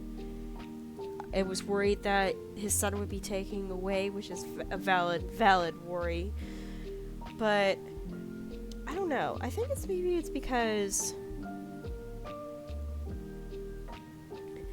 I think it's because that he cares about his business, which is fair. I mean, you should love your business, you should keep it growing and everything. But I think maybe disregarding Poe's feelings or Poe's love for Kung Fu in the first movie kind of it sent it down a notch a little bit. I mean, he gets redeemed, of course. He gets redeemed. He is still a good father. He supports him, which is good. I love it. It was great. It's that when we first see him in, like, the beginning of the movie, it was kind of a little bit of a letdown. Duck goes above Edward. I don't really care about Edward all that much. More of a Jacob person.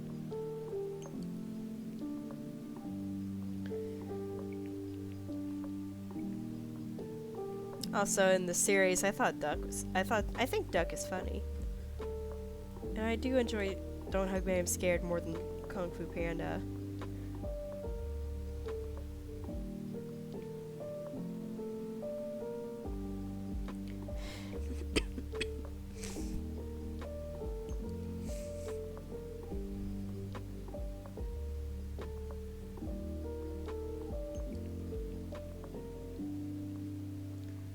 Li Shang and Flynn Rider / Eugene Fitzherbert. I like Eugene. Mostly because, you know, he is like a really cool thief. The smolder bit was funny. And the way he loves Rapunzel far more than Greed, which is expected from a Disney movie, I thought was really cute. And the entire scene of the floating lanterns and them saying, "I see the light." I really love all these people. I love all these characters and the places they're from. We all know this, I guess, now. But I enjoy Eugene far more than Li Shang. I like Merida and Rapunzel.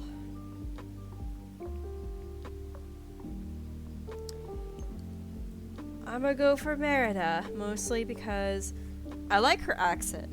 I like her accent, and her relationship between her and her mother, I thought was kind of relatable in a way, sort of. Not because, you know, the relationship between me and my mom is bad. It's actually really great. We have a really great relationship, really great mother-daughter relationship, but sometimes there is kind of situations where I thought that the bond between the two of us would fray, kind of like that symbolism of her ribbing the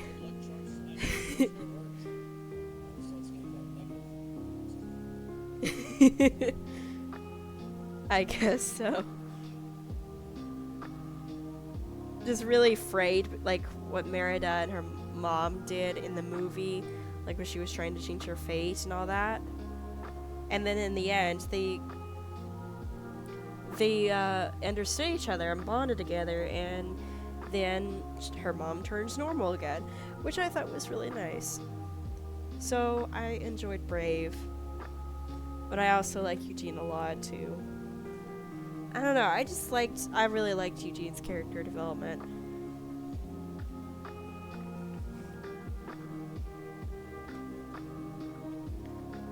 I don't know if you know this, but I actually mained Bulbasaur. Bulbasaur is my main in the, in Gen 1. Charmander is so cute. Like, I don't blame anybody who picks a Charizard or Charmander, Charmeleon, etc. I don't blame that. I mean, in real life, I would probably pick all of them. I know. But the reason why I pick Bulbasaur is because I really like plant attacks. Like if there's like in certain games, I like plant attacks a whole lot more than anything. I'm not sure why. I just like plant attacks. But also, but if I mean in real life, I would get all three of them because they're all really cute. And if we're going by the anime, I would go for the Charmander. Because of like Ash's Charmander's backstory of him getting abandoned. I would love to fist fight that person who left him there in the rain. I would fist fight him. I would probably lose. But to hell with it, I will break a nose. Anyway, I'm putting Bulbasaur there. Eevee. Pikachu is adorable, but I think it's because he got so popular that it's like one of those characters that you get so used to seeing so much. It's like, nah, it's a basic bitch answer or something like that. But Eevee is so cute, and plus Eevee, changed to any of the evolutions. Which I like the, Sylveon, I believe that's the name. I like Sylveon from the evolutions. But I'm still doing Bulbasaur because he is my main.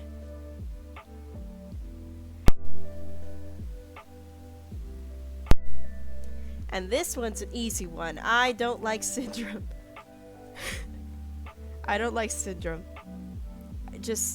We're gonna throw that out there. I don't like him at all. Yeah, Jolteon would disagree. They will disagree on that one.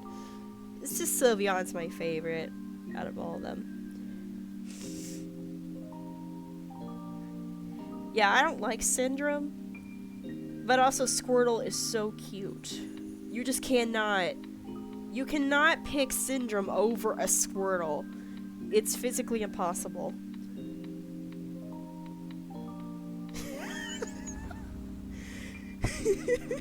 You really put Lord Farquaad in here?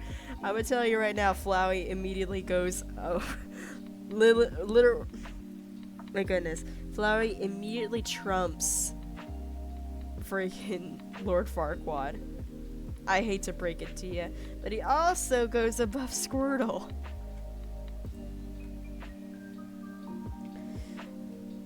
I think you... It would. It would. Especially the freaking picture. Especially this picture. That's funny. But, you only know the name, right? Like, you only know the name of Flowey. Right?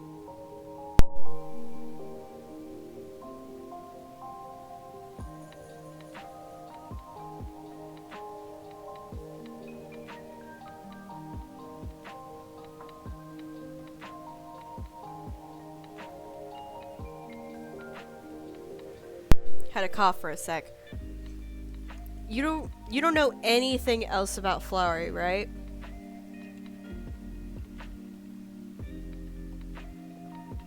Because if you do know at least a little bit of how Flowey, like... Well, Flowey is technically, I put technically like very loosely, a villain in the game. I'll say that. He's a villain in the game. But he is also a really good villain that it is just so good. Like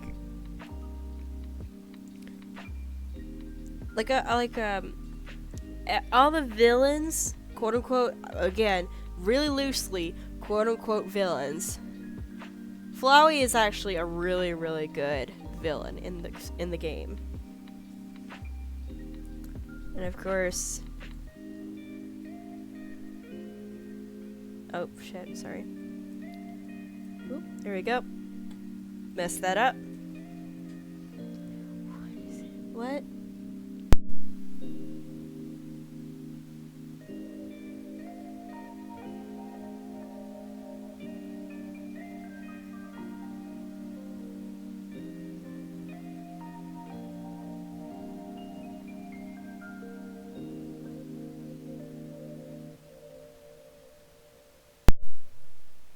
Messed that up a little bit.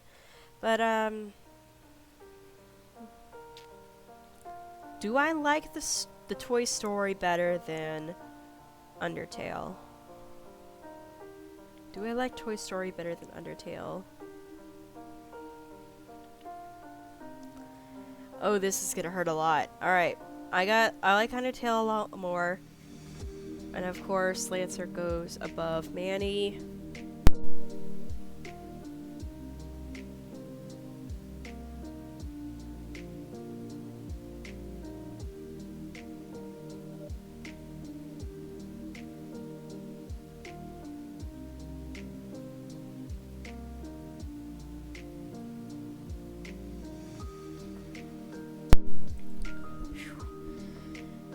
Now it's the battle between Undertale and Deltarune.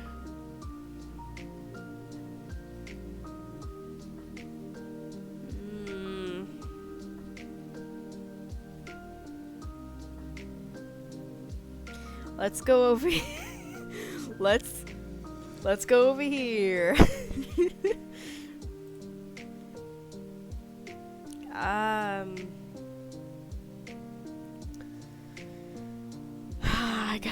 I gotta do something with these two. I'm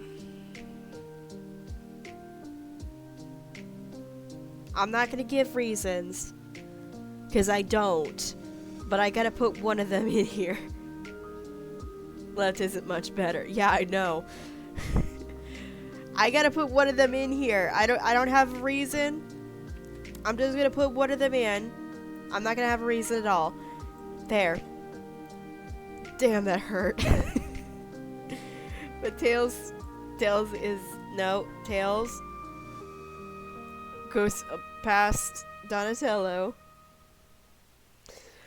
Oh, I gotta give it to Alistair. I'm sorry, Tails. I hate it. So it's Foxy and Alistair. Foxy and Alistair versus and freaking no, but I can't. Either way, Alistair's gonna trump it because I can't. Shit.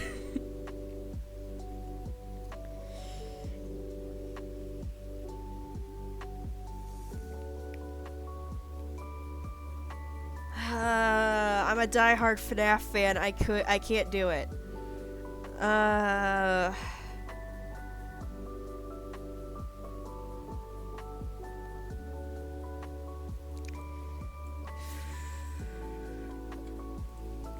This sucks.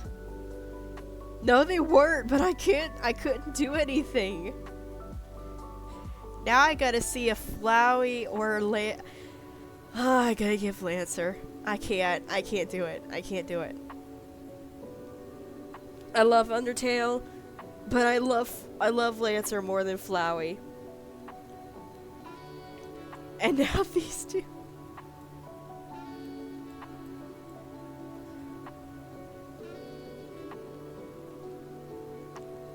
Let me.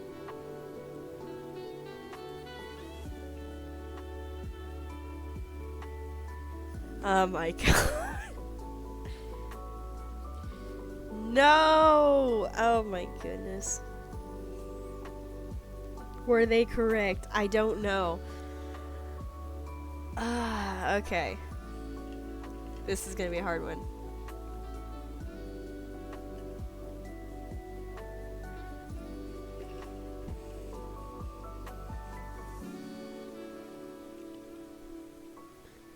Five Nights at Freddy's, I've been a diehard fan since the very beginning of, even before the king of Five Nights at Freddy's himself Markiplier played this.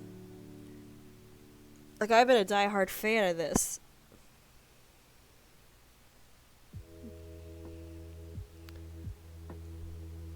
I think you can still clip after the stream's over. Like, the stream is still sitting up after the stream's done. Because I think Epic clipped the last stream after we got off.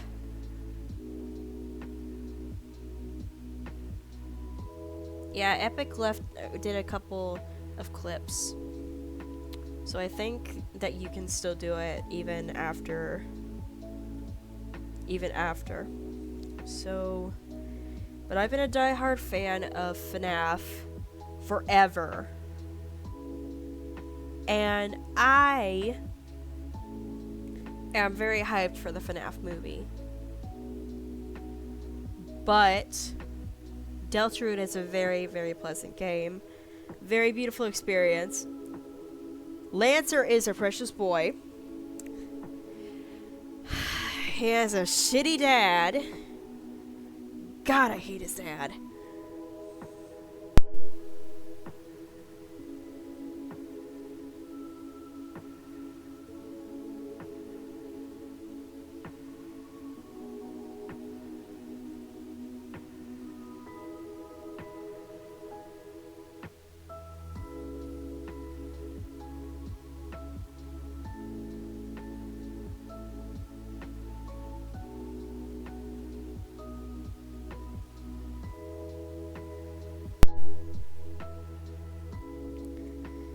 Would you believe I forgot to put Foxy in until last minute? Now he might win. he might not. I don't know. But yeah, I hate Lancer's freaking dad, the king. He's such a freaking asshole. Everybody don't like Lancer. Not the people who played the game, but like the characters, like the Darkners, the subjects. They never liked Lancer until he overthrown the king. He overthrown his own dad. And he just wants love. He just wants to let people listen to his MP3s. He wants to have friends. He wants to be like Susie. He looks up to Susie, and Susie is a badass, which I don't fault him for. And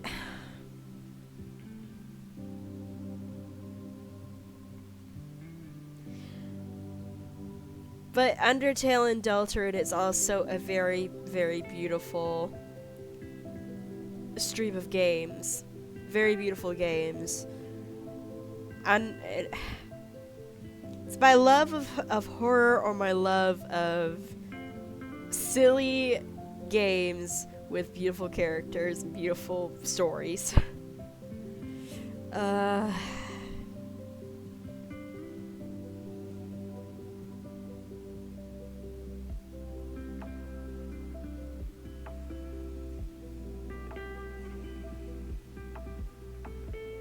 know what? Ben? There is something that happens to Lancer in chapter 2. And because of that, he wins. There. Lancer tops everybody. There you go. Does the creepy or the darling side win? Damn, I like Dr. Jekyll and Mr. Hyde. Lancer, the precious boy, is the winner. I would put confetti, but I cannot. I can't zoom out so we could see the entire cluster of characters. Yeah. Although, Foxy and Alistair are very honorable mentions. Foxy and Alistair are honorable mentions. Plus Flowey. Might as well.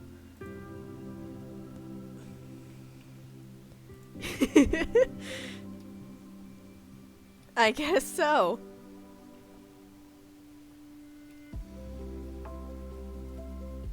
So, that's the end of the bracket fights.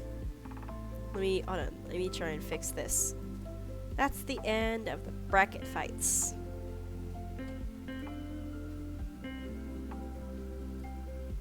You had your bet on Lancer to be the number 1?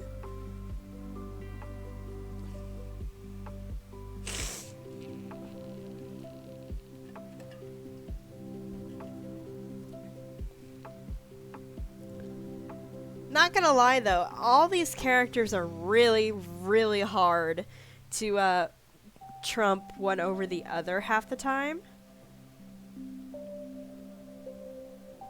This might be longer than I expected. Really now? You think? I mean, to be fair, I did like smooth past most of these people, most of these characters.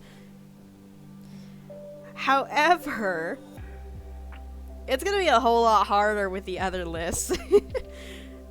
Like the tier list, the characters I love list, etc. It's gonna be a whole lot harder. This is like the easiest. This is like the easy mode compared to everything else. But it's also only 3:38. I feel like I should do something else, but at the same time, I don't know what. Because you're the only one in here.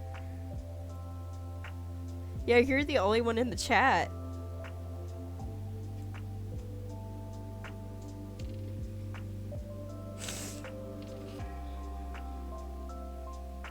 No, I don't want to go to bed.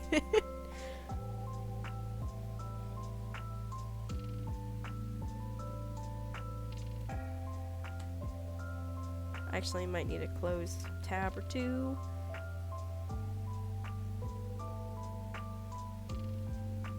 Oh, no, don't worry about it. Most of these are in my emotional category. Like Alistair. Alistair was really, really hard for me because I love Alistair, but I also love Foxy.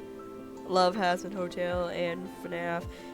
Freaking Tails and Bunzo was like the hardest mode ever in this entire thing. Tails versus Bunzo, like...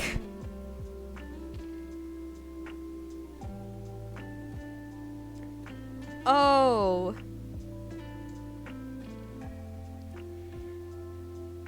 That's okay. I mean, they could be here next time. I mean, technically Bambi was here. I think Jazzy was a little busy with something. But that's okay.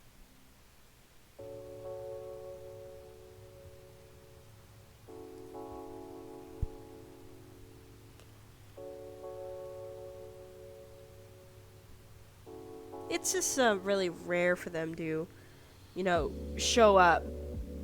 Like that one time Bambi showed up on your game.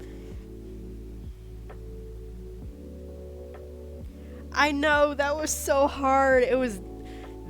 This is devastating for me. Especially when you know damn well I would have picked Bunzo and Huggy out of these 4.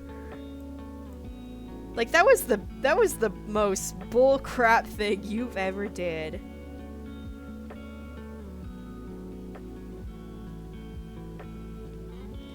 But that was everything.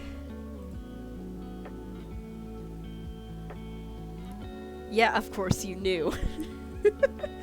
Of course you freaking knew. Lancer versus Jevil, I know. I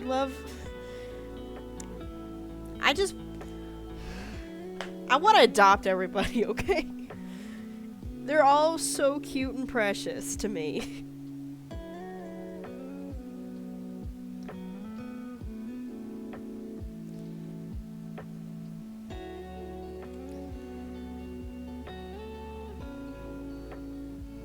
Only 6. Only 6 what?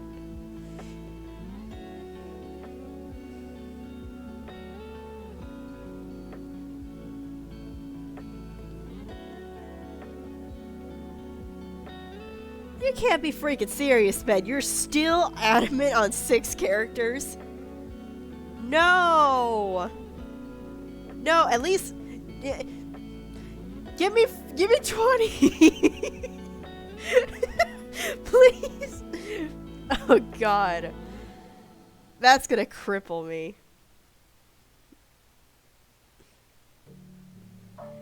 Is this... Okay, hold on. Is the... Save and download. Actually, I might need to turn this off for this. I don't know. I don't know what's this gonna do.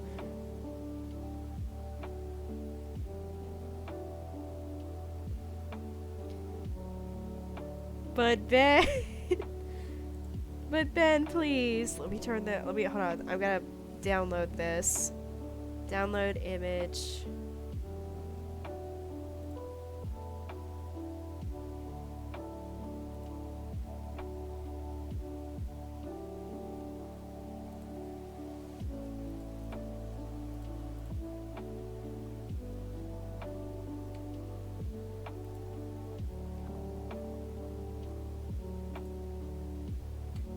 Yeah, good thing I turned it off. It shows my freaking email.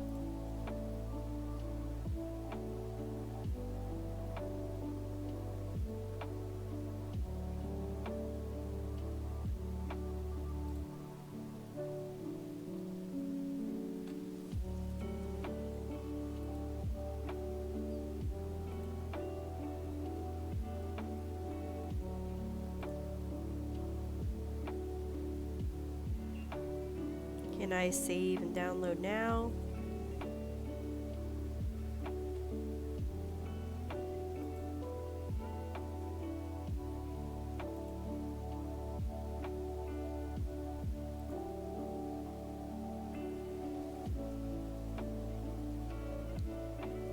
Can I download my image, please? Thank you. Open.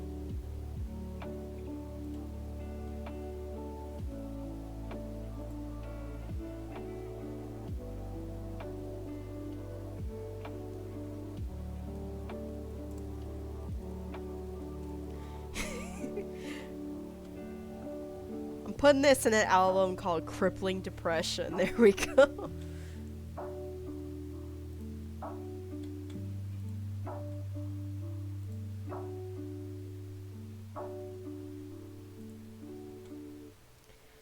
Alright, now we're gonna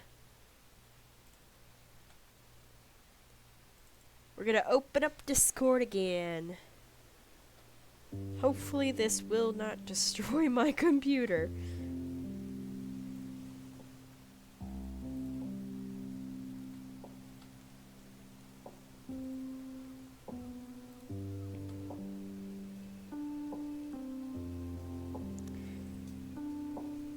Alright, there we go. I sent it to the Discord. Well, your Discord. And then I'm gonna send it to the Cloud9 Discord.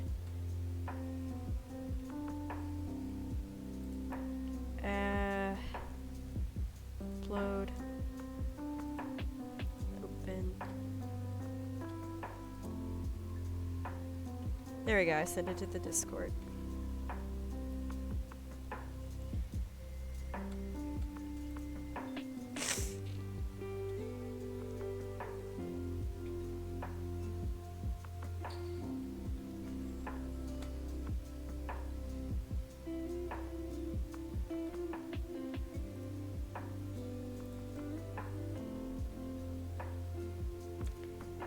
Exit, please.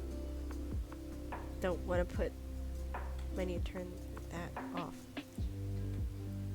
Now we're gonna put this back on. There we go. So, Ben, me and you both know I'm not gonna sleep, so what do you think I should do? You think I should do another list?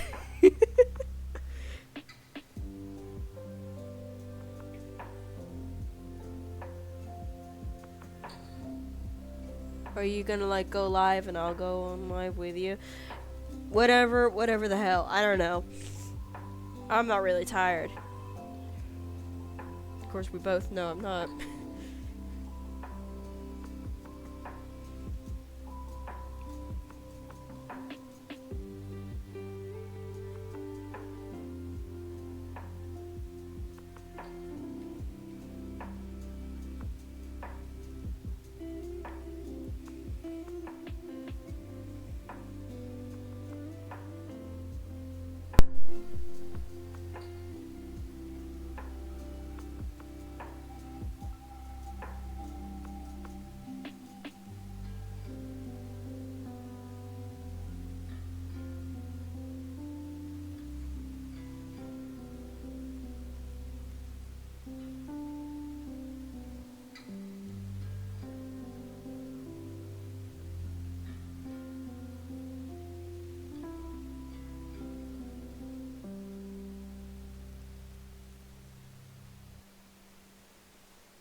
That's fair. Hmm. I might just stay up and watch some YouTube if I'm just not gonna. Because honestly, I don't even know what else to do today, so maybe tomorrow I'll probably stream this. This game I found called Lily's Well. Yeah, I have this game called Lily's Well, and I heard that it's really, really scary for a pixelated game, so I might try that out tomorrow. I don't know.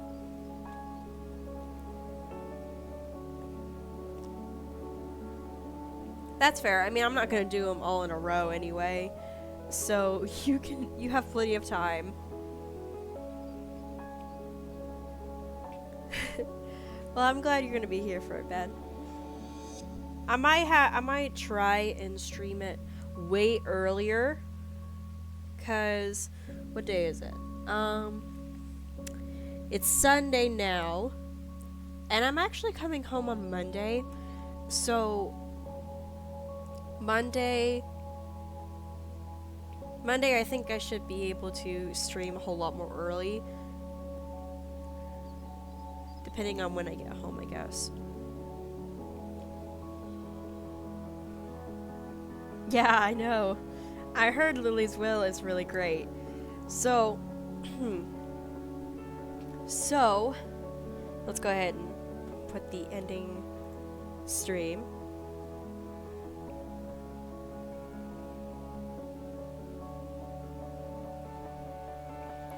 Oh no.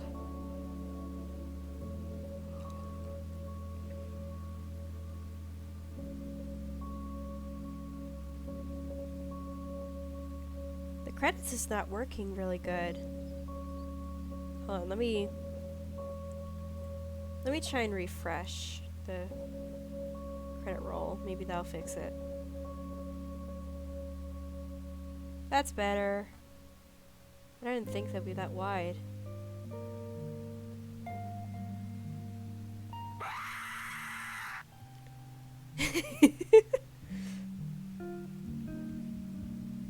Nice try, Ben, but you didn't do anything. I actually might need to add more sound. I didn't think the sounds would work, so I might have to work on those. And I also might need to increase the volume on these. Not loud enough.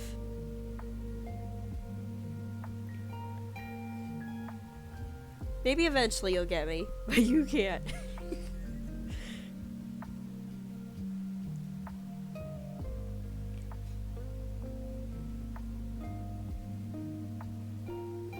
So, I think that'll be it.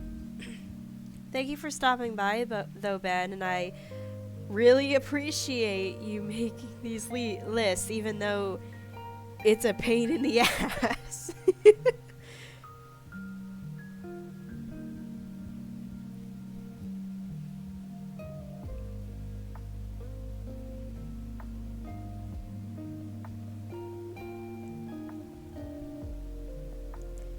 If I stream tomorrow, I'll see you then, okay? Hope you have a nice meal.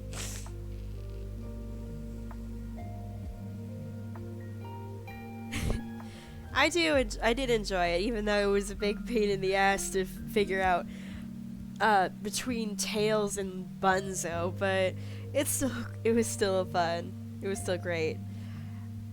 Maybe next time we can do the Smasher Pass if you're done with it actually. But if not, then we can do the characters I love list. That'll definitely cripple me.